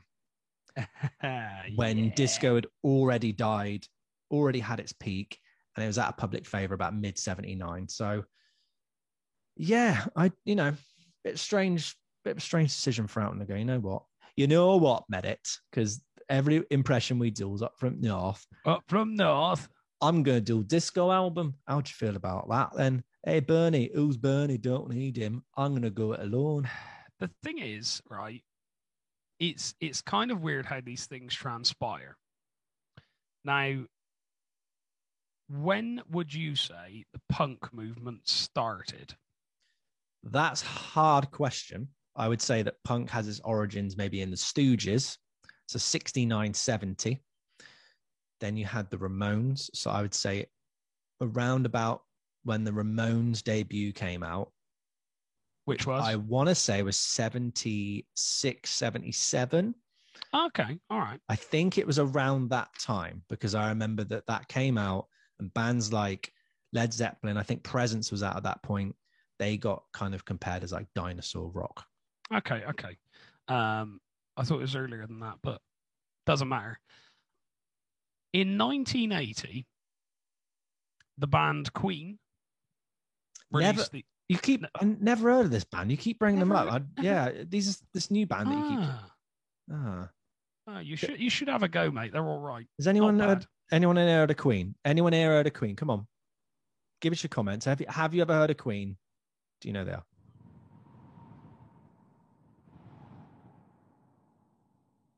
That's the best use of the sound effect yet. It was good, wasn't it? So in 1980, they released The Game, which has got some bangers on it. Nonetheless, on The Game, released in 1980, is Another One Bites the Dust. What genre would you put Another One Bites the Dust in, Marv? Well, I wouldn't put it at punk. No. I would probably say it's kind of hard because it's not really disco, but it's like funk. It's like funk without the disco, with maybe like a touch of new wave, especially with all like the weird effects and things. That's what I'd claim it as. Yeah. So the punk thing was unrelated. I was trying to make another point, but it didn't happen. Queen did it a year after. They didn't do a disco album. They did, but that's not what I'm talking about. They released Another One Bites the Dust, and it was absolutely enormous. So why did it work for Queen, but not for Elton John? Here's another one. John Reid used to manage Elton John, managed Queen during that period as well, I do believe.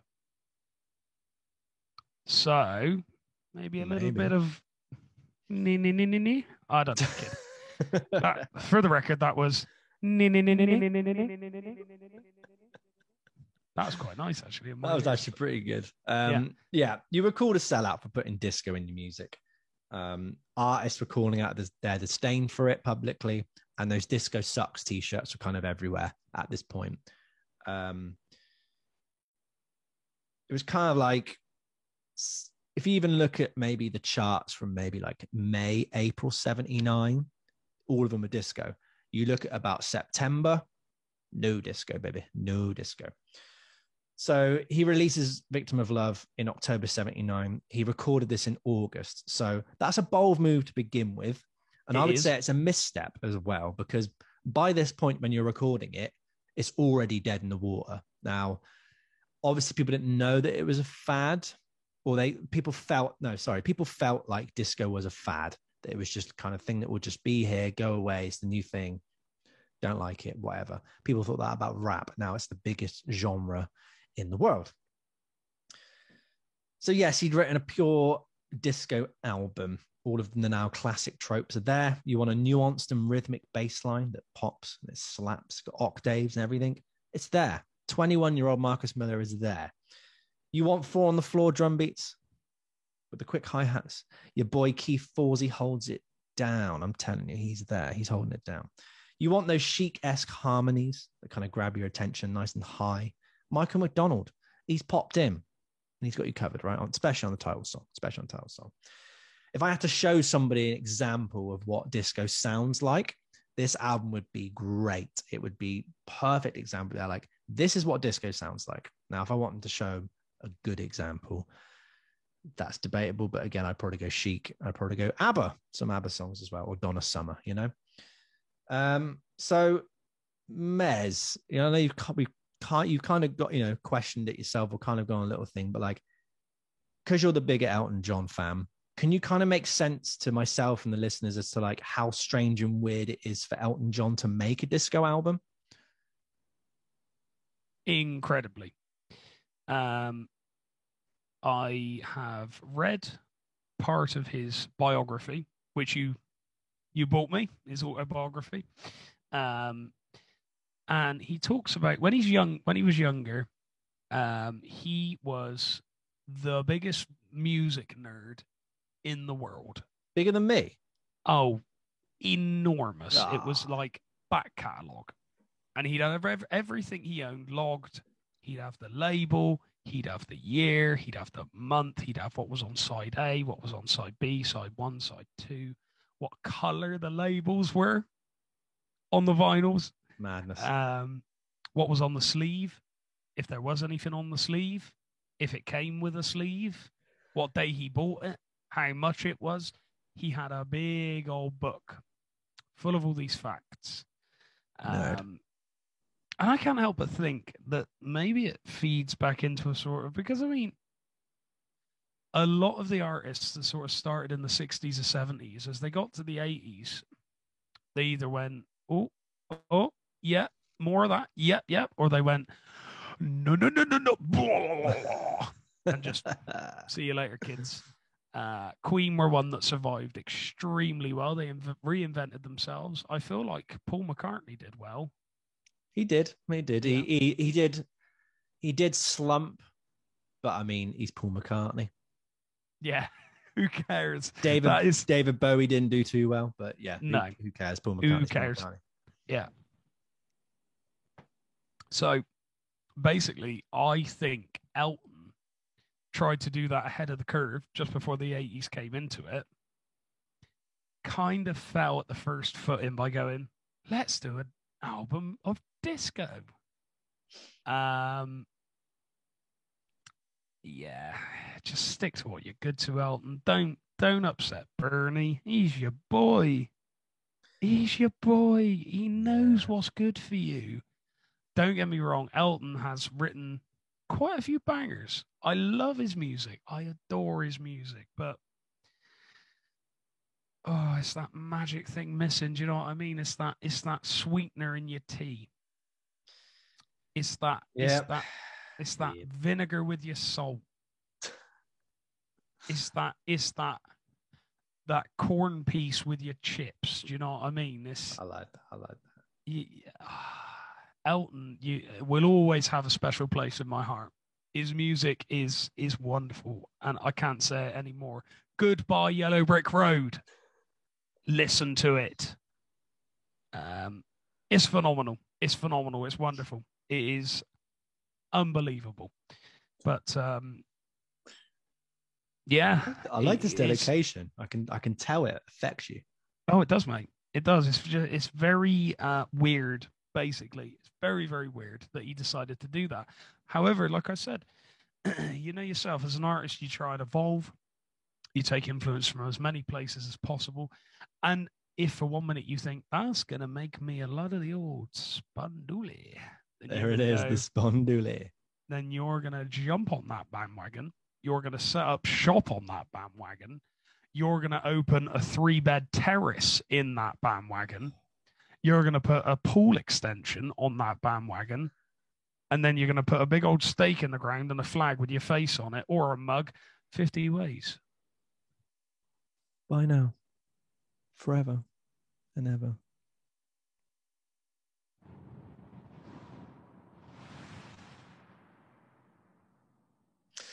Okay, then. So, yeah, that was Merritt talking to us about how emotionally he gets over Elton John. Fair enough. Got to be done. Got to be done. So, yes, Bernie Taupin was not included in the previous album single Man. The job had gone to Gary Osborne. Now, with Victim of Love, he also tried another thing. So he's not only is he doing a completely different genre, he's gone, I'm not going to write any of the music. I'm not going to play any of the pianos or the keyboards. I'm just going to sing. That's all I'm going to do. Someone else will do all this. We'll talk about them in a minute. So, yes, he's giving his fingers a break, letting his voice be the star of the show. And again, another thing, he's using all new musicians. Now, there are some band members he's had since the start that he still uses now. Obviously, some of them have died. Some of them took a break or whatever. But like, this is one of the only Elton John albums where this combination is that he doesn't play any instruments and it's all new musicians, not his normal band. And Merritt is nodding his head in approval, of course. So the album is structured in a way that it kind of just plays all the way through. So it's kind of a bit like, it feels like a medley of songs, but they're all just put together and they're either separated by like a couple of drum kick, like kick drums. That's the one, drum kick drums.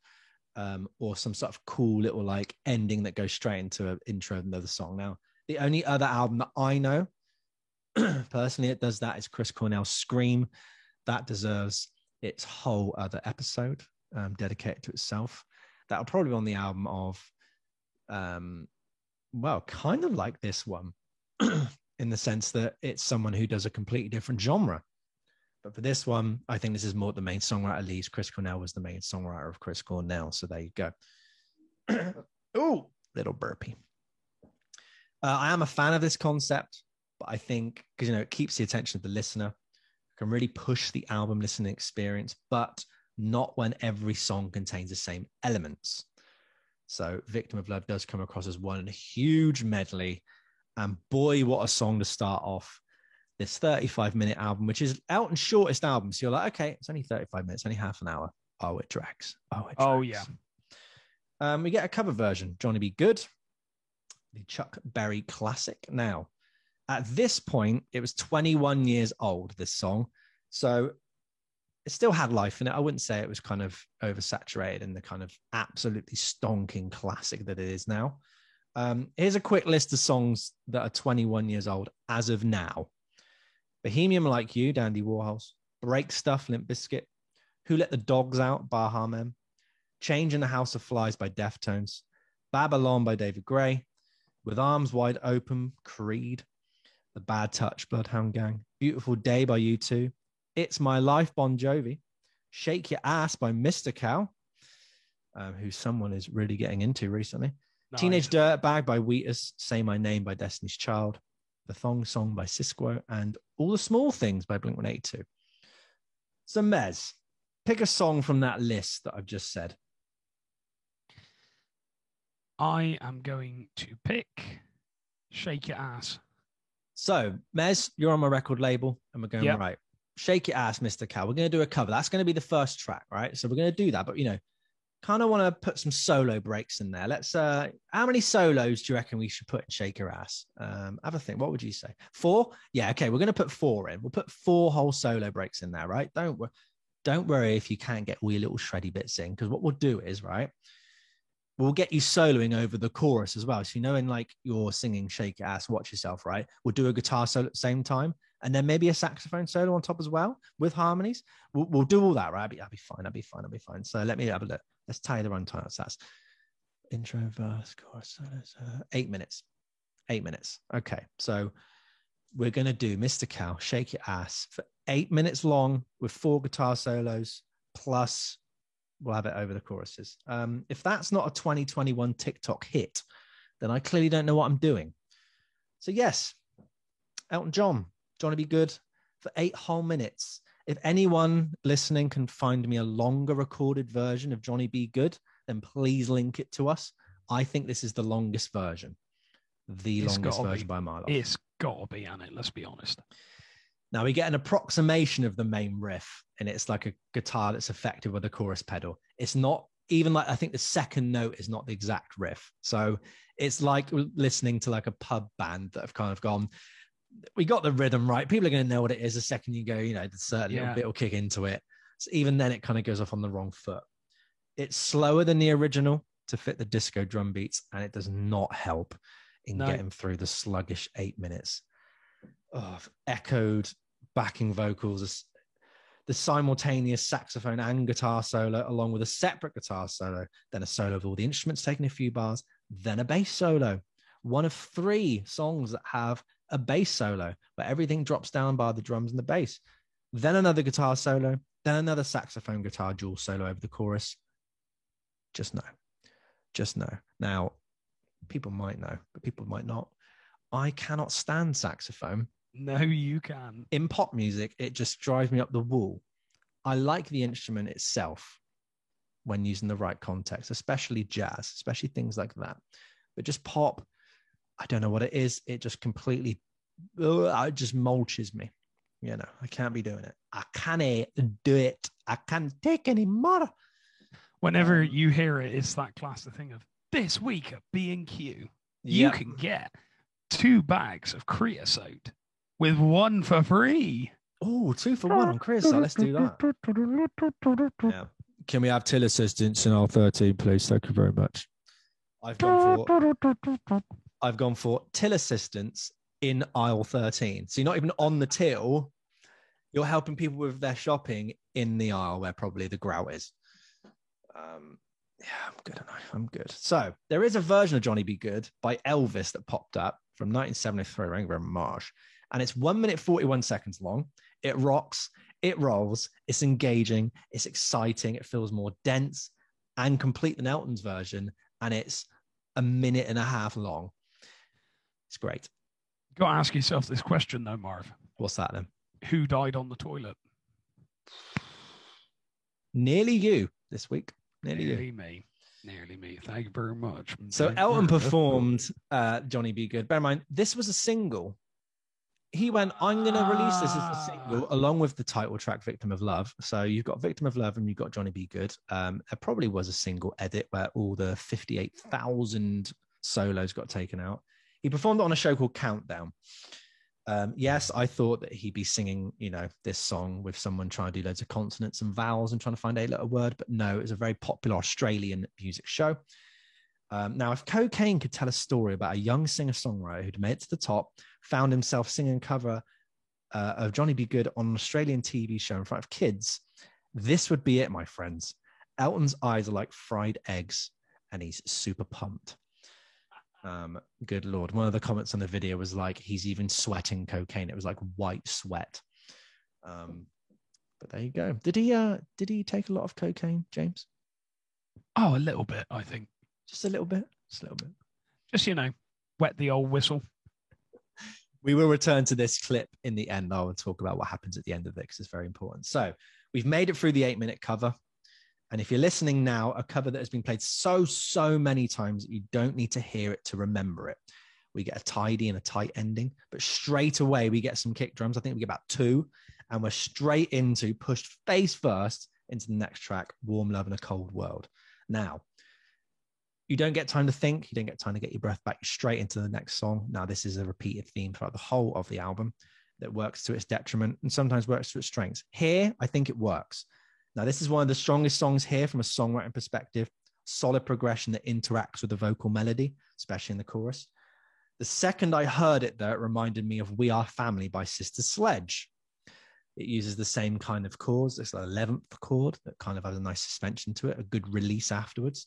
It's in the same key of A major.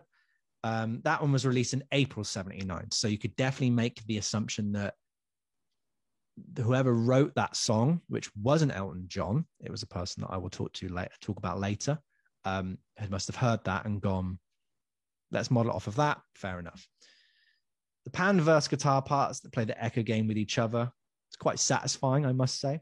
For a guitar playing point of view, like this album is quite fun, especially the guitar solos. The cowboy that plays the cowbell, playing in the rundown of the chorus is really, really funny because it goes really, really quickly. So it's like da-la-la-la. And there's a hum. It's like da-la-la-la-la.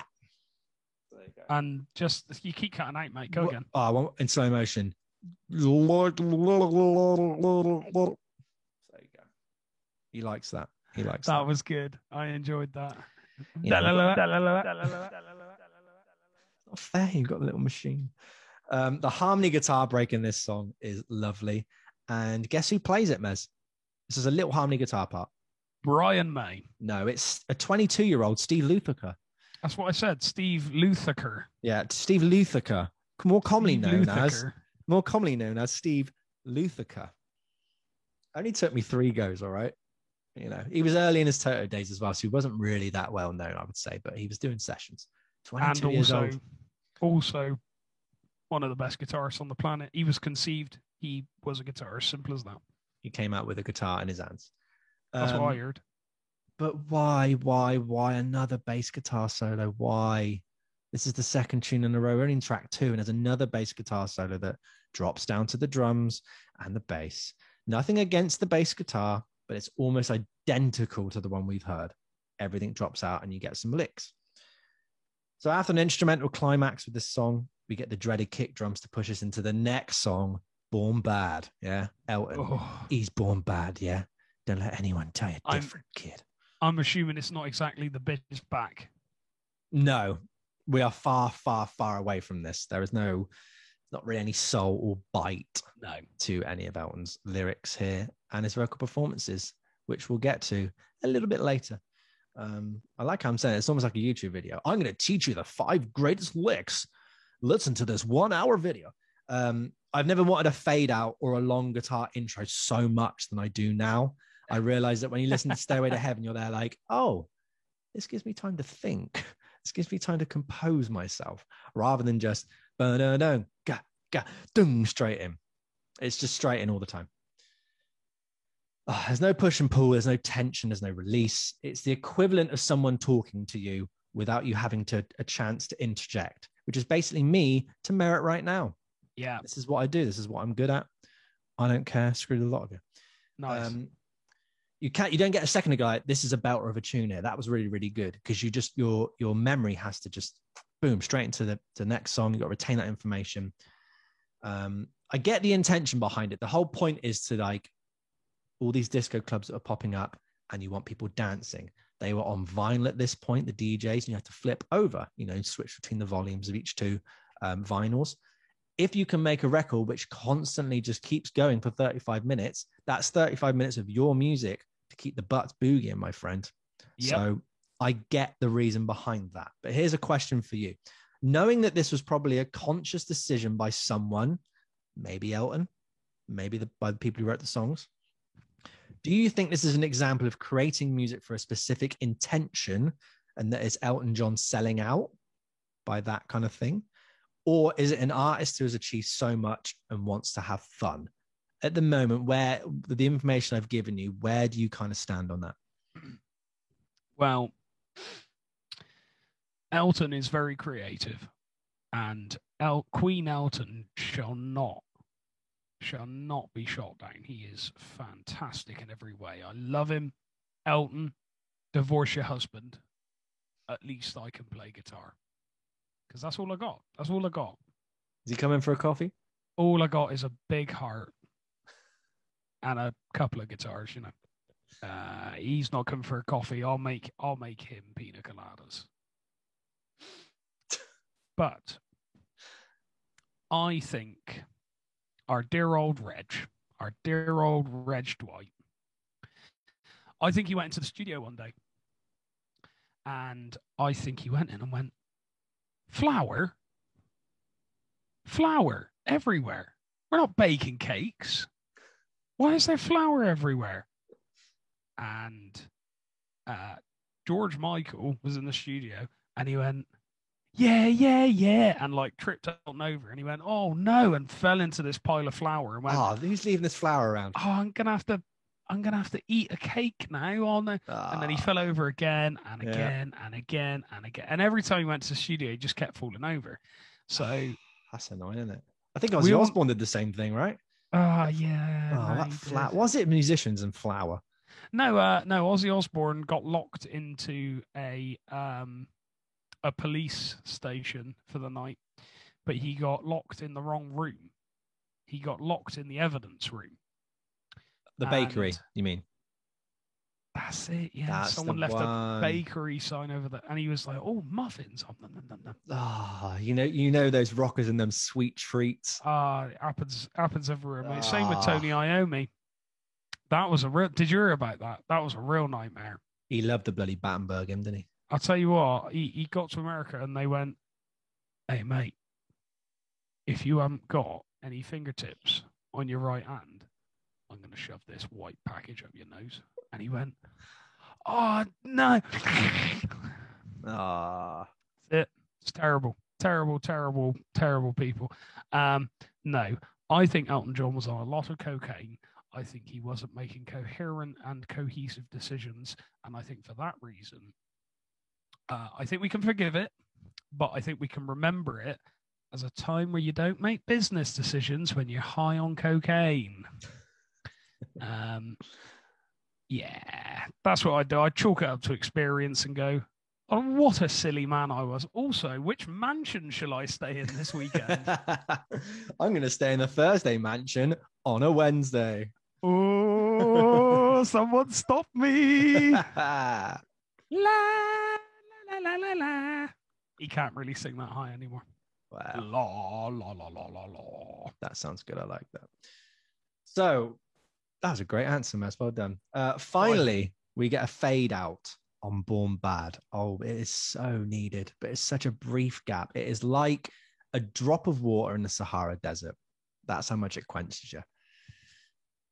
We get Thunder in the Night. So this one sounds pretty much like Money, Money, Money and Gimme, Gimme by ABBA, both together, like mashed up. Nice.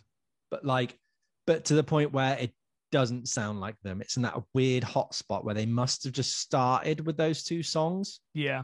And then kind of tried to make their own song, but then didn't really get rid of like the draft. It's like when you sketch out a drawing from an outline and you don't rub out the outline. That's what I would say it is. Is it that classic thing of when Def Leppard were trying to write Pour Some Sugar on Me, and the engineer went, here's some money, go to the record shop, get me 2 records, get me We Will Rock You by Queen and get me I Love Rock and Roll by Joan Jett. And they went... Pretty much. And there it is. Thing is, that works. I like that. Which then you look at Midnight Memories by One Direction, which rips off Pour Some Sugar on Me, which rips off those 2 songs. But they were happy with it. They were like, you know what, whatever. People are going to go, oh, that sounds like Whitesnake. There you go. So it can work. But yeah, this one just kind of falls in weirdly. It's like it kind of does, kind of doesn't. And this happens with another song, which actually is a falsehood, but I'll get to it. So Money, Money, Money released in 76. Gimme, Gimme released in 79. Now, Elton's writers must have heard the new ABBA tune at that point and started there. It is a great songwriting tool, can produce amazing results like we've just said, but can be hard to get away from the template. This is exposed as a main flaw with this album. So these songs sound like other songs more than Elton's songs gone disco. Which we can make the connection with the Robbie Williams thing. To me, the music that I heard on Rude Box didn't sound like Robbie Williams music to me. Now, I guess the added caveat here is that Robbie Williams lyrics, maybe for some of the songs, actually pertains to things that are going on in his life and maybe have a bit more substance to them. But the lyrics here, just there's nothing to them. Absolutely nothing to them. I think that's a tactical decision, because when you're dancing off your nut on cocaine in an underground, possibly illegal disco club, you don't really want to sit there and be like, yeah, I like all the politicalness that he's bringing up right now. That's really good. Yeah. You can't just want to go like that. So do what? I go, which is, and again, maybe that's what I would do. What, mate? Nah, sorry. That's what maybe I'm assuming I'd be like on cocaine. It's just fist pumping and breathing out my mouth like this. We'll never know. Like what? Anyways, so as we discussed with Paramore and this kind of going 80s synth pop, the skeleton, the DNA of their songs and Paramore are still there. We've just swapped overdriven guitars for synthesizers. The only thing that, to me, an outsider to Elton's catalog, retains his DNA in these songs. You get some standard boogie woogie kind of piano playing, that kind of rhythm, doom, doom, doom, doom, doom, doom, doom, very status quo, and the use of the piano. Now, these songs are all written for him by Pete Bellotte, or Pete Bellotte, Bellotte. He's famous for working with Giorgio Moroder, who is the father of disco. So he's gone to the right place. This guy has worked with the guy who's made disco. He's produced I Feel Loved on the Summer. He's gone in. He's the daddy. Once the songs were ready, Elton was basically like, got approached by this guy and was like, Elton, I want to write you a disco record. And Elton's gone, all right then, mate, just write songs. Don't want to play on it. I'll just sing on it. That's all I want to do. You go do them. Tell them when you're ready. You know, tick tock, tick tock. Pete goes by, all right, Elton, I got the songs ready. And Elton goes, give me 8 hours. I'll sing them all. Elton turns up. 1 8-hour vocal session later, he's done the record. Done and dusted. And he's probably dusting all that flour. It's probably dusted, gone right up the old tubular bells. Has gone up to old Elton. Tubular. And here cracks the answer. This could be anyone singing these songs with the same result. It just happened to be Elton John. He just happened to be, you're right, mate. Do you want to sing on this? Yep. Could have been anybody. And this is the problem. So it's like Elton John's guesting on his own solo record, essentially. And he kind of just forgot about it. It was just there. Again, lyrics, nothing to write home about, honestly. So Thunder in the Night ends. We're met with Spotlight, both at the same tempo. There's no real break to separate the two. It's a medley within the medley of an album. And again, this is the worst case where it's like, this is just the same song. I've never done this so many times where I've been writing my notes or just listening to the album. I've had to like go on to Spotify to go, have I changed the song? Is this a different one? I did it for every single track pretty much. High female backing vocals, claps, slap bass, those hi-hats reign supreme. You know, the now cliche funk guitar playing. We got some rocky harmony guitar passages again, which kind of wake you from the disco coma. And again, being a guitarist, it's like, oh, this is nice. And you kind of want to pick your guitar up and play it and go, that was a cool, like, couple of minutes figuring that out. Oh, great, back to disco. Cool. Oh, cool. But here's the thing. We're only 26 minutes in and it feels like a long haul. Did you kind of get that feeling going through this, Mez, that it just felt longer than it's meant to be? Honestly, not really. Oh. Not surprisingly, no, not with Rudebox, not this week. Okay, interesting. Now, we've all got albums that have a saggy back end to them. I'm not fat shaming these albums, so please get off your Twitter boxes. It can take repeated listens. Now, me, you know, you find a couple of hidden gems out the back, but sometimes you just got to be honest with yourself. So the Green Album and Maladroit by Weezer, for me, have very saggy back ends to them, where there's a lot of filler where you just like, I cannot tell you which song is which. Very similar to Victim of Love, I'd say, all the way through. But there are solid tunes. Oh Girlfriend, I Do, Slave, December. But I think the difference here is that because I had a desire to know everything about Weezer, my emotional ties in their music, my thirst to hear and remember their songs helped me push into repeated listens, which ended up in familiarity. which then helped me to recall the songs. Now, and they're bolstered by some pretty big hits as well. Victim of Love didn't have any big hits. Victim of Love goes by the wayside, and they all sound the same, at least on those Weezer records. Yes, Weezer is just power pop all the way through, with some anomalies that work and don't work, but there you go. That is my point. Was it a point? I don't care, but I think there's still solid albums in time. So can we say this for Victim of Love? No. I think the title track, which is the end track, is the best track. But we got one more song first, Street Boogie. Bit of a cluttered mix of clav, slap bass, with the popping notes of the bass being the same device used in the solo break of Warm Love in a Cold World. And then we get another bass guitar solo with the same pull-off popping bass, pop-a-doodle-doo note that he keeps doing. It's 3 out of the 7 tracks. It gets boring at this point. We've already had 2 back-to-back from track 1 and 2.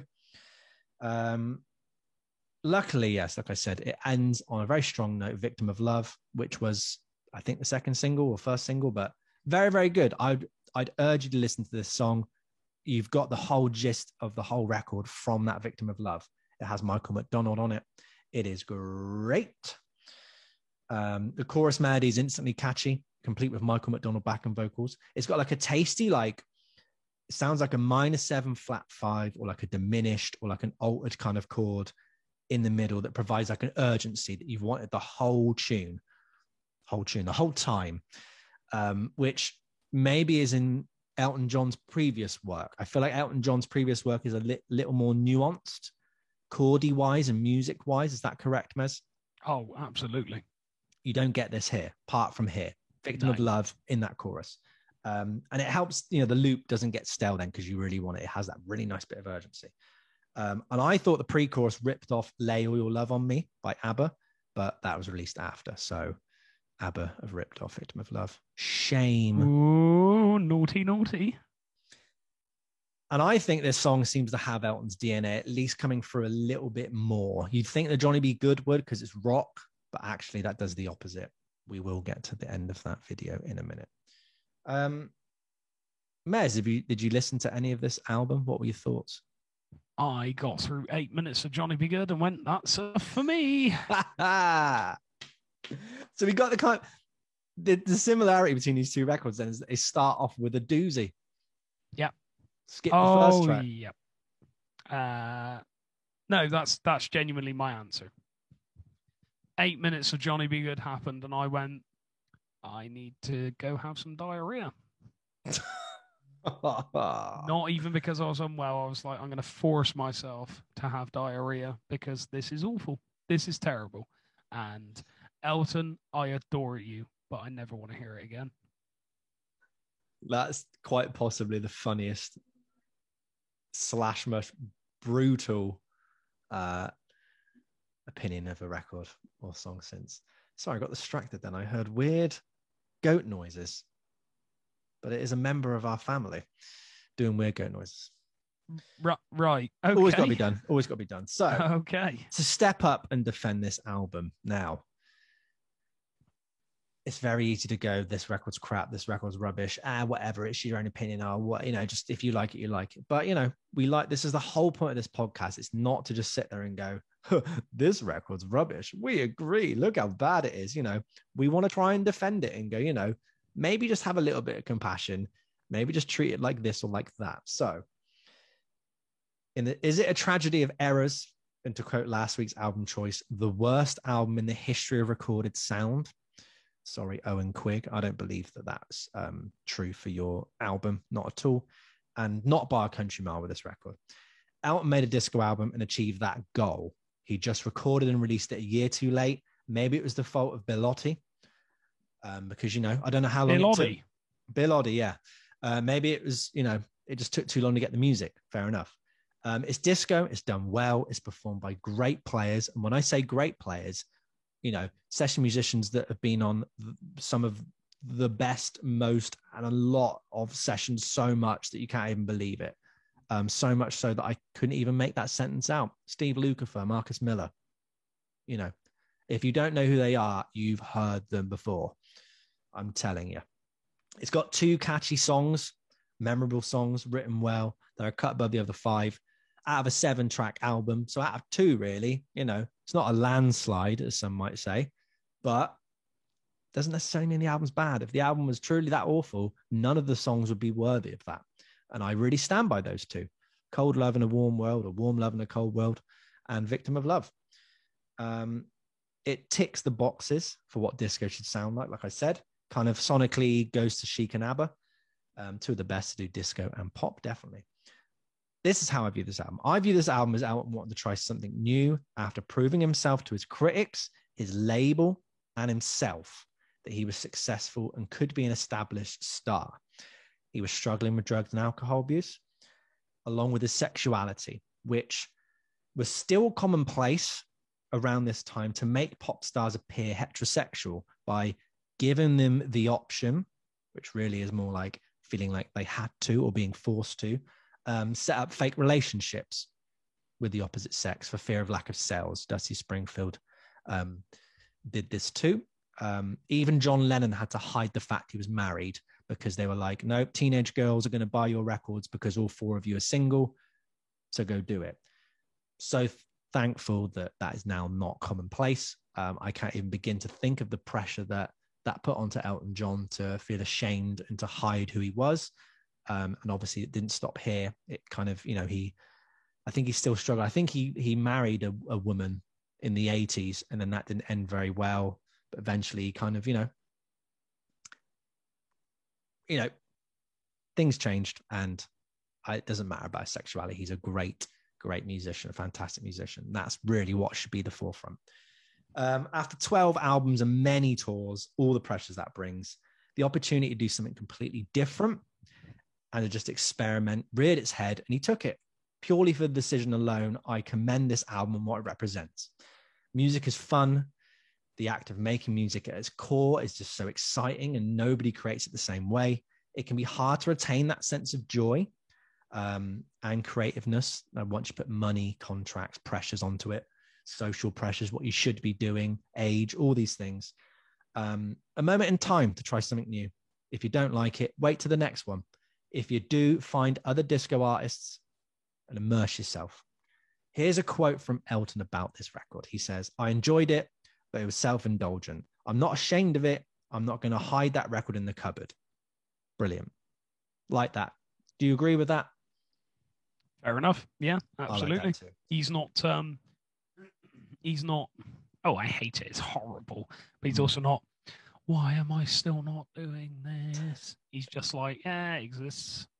I don't really hide it, but it's not my favorite. And it shouldn't be. Goodbye, Yellow Brick Road. Yeah. Yeah. And for 8 hours of vocal recording, the fact that it still gets talked about over some musicians spending years up in the Himalayan mountains, strumming a G chord, right, for 5 days straight and being like, I need to get inside the overtones of what this chord means to me spiritually, and all the atoms that make up our planet and all these things. Oh, get over it. Just go in, record it, shut up and get your song out now. You know what I'm saying? Yes, put some craft. Yes, put some dedication and some work into your music. But some people just take it way too far. And this is a good example of 8 hours, go in, bang, it's listenable. Yeah, it's not exactly Elton John's finest work. It's usually voted the lowest. He doesn't think it's his worst record. I think there's an album, the 86, that he says is his worst record. And there you go, fruits of the labor. I applaud it for that. So when the next time I listen to it, if I ever do, it's like, that took him 8 hours. I've worked shifts like that where I felt like it's, an eternity, and he's done 7 songs in 8 hours. Go on, Elton boy. Don't second guess. Don't constantly rewrite. Make a statement of who you are at that time and move on to the next statement. That to me is Victim of Love. Bing, bang, boom. Anyways. Shake the room. Shake that room, Daddy Rudebox. Back to that Johnny B. Good clip. This perfectly sums it up. So Elton finishes the song. He's performing it on this countdown show. It's an edited version.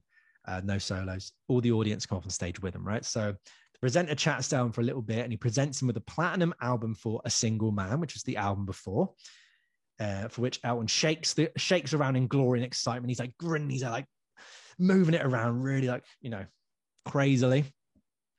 Enjoy. He then gets, I'm presuming, a gold album for Victim of Love, for which he replies to the presenter's comments of someone not liking it with, "What does she know about rock and roll?" in a really kind of silly voice. He grins to the camera. He holds it up just once like this, doesn't move. Then he looks straight at the floor. So if that kind of doesn't tell you what he thinks about these two experiments of, the first time without Bernie Taupin versus the second one, that clip kind of showed you. We'll put down the clip below. And yes, cocaine is rife in that clip. I was going to say, did he have a bit of a cold? I think he had a little bit of a sniffy cold. Yeah, definitely. Sniffle, He's kind of showing his teeth a lot, and he's kind of in shock. You could see his eyes. Brushing his teeth, like. Yeah, he might have been. He might have been. Don't do the drugs, kids or adults or anybody really. You know what I'm saying? No being should do drugs. No. So yeah, that's my thoughts on Victim of Love. Obviously, an anomaly from Elton's canon. I think my opinion might change when I start listening to his earlier stuff. I might go, "Oh, this was a bad misstep." But yeah, he's Elton John. Who am I? Someone who hasn't listened to Goodbye Yellow Brick Road all the way through. That is true. That is true. Oh, listen to it. What now? Yeah, that's cool. And you'll have a feeling of.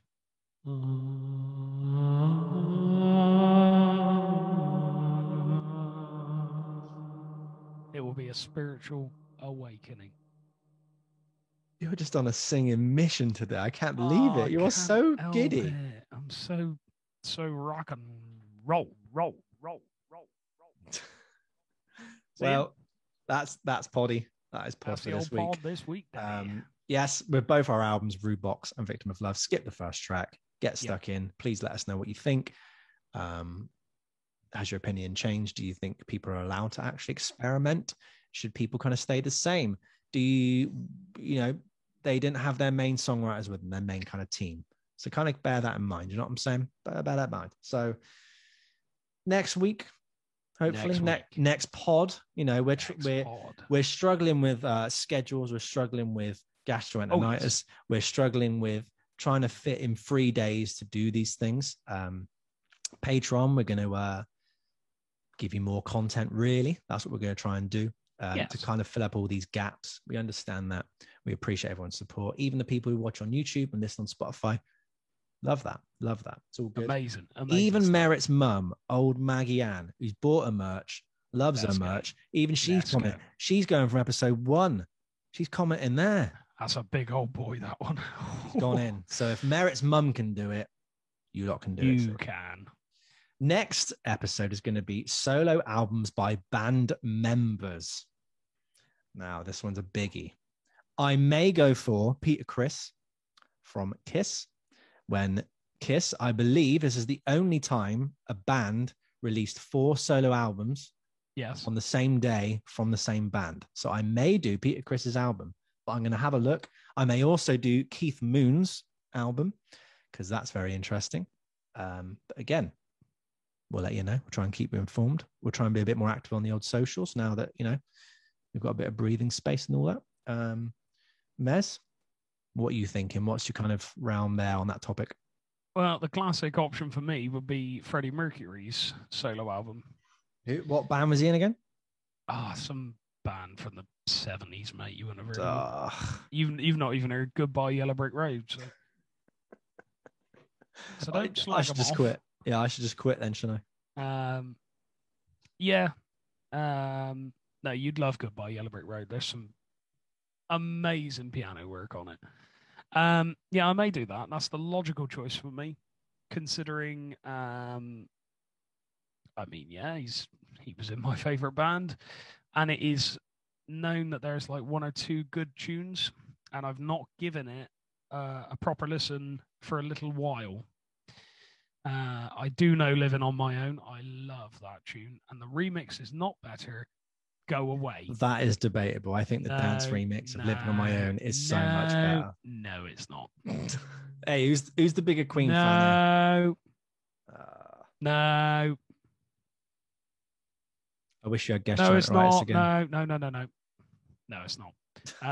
Yeah, that's the logical choice. I was thinking maybe Roger Taylor's Fun in Space, but that was great, and it was very well received as well, just for the name Fun in Space. And I think the cover is quite weird as well.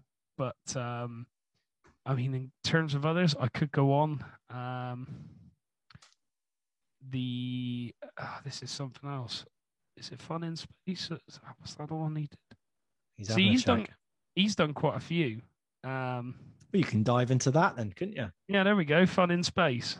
That's the cover. Fun in Space. Nice. And that's Roger Taylor on that magazine. So the alien is reading a magazine, presumably about Roger Taylor? Yes, I think so. Okay, fair enough. I think it's quite cool. You've got all that to listen to. You've got all that to look forward to and more. Got all that to decide. We've also got to decide a name to call our patrons. We'll get there. I'm working on it. We'll think of someone that isn't disrespectful, even though they all sound the best ones. That's the problem. So get him in. £3 a month Patreon. You get in there. You get the episode. Let's go. You get extra content. You get our little show page notes. I write whole bloody operas and essays that are like 84 pages long. Exclusive content. You get the merch straight out beforehand or whatever. You get a little community. It's fine. Whatever. You're doing your thing, right? Listen to whatever you got to do. We'll see you next week. And keep it breezy on the microphone.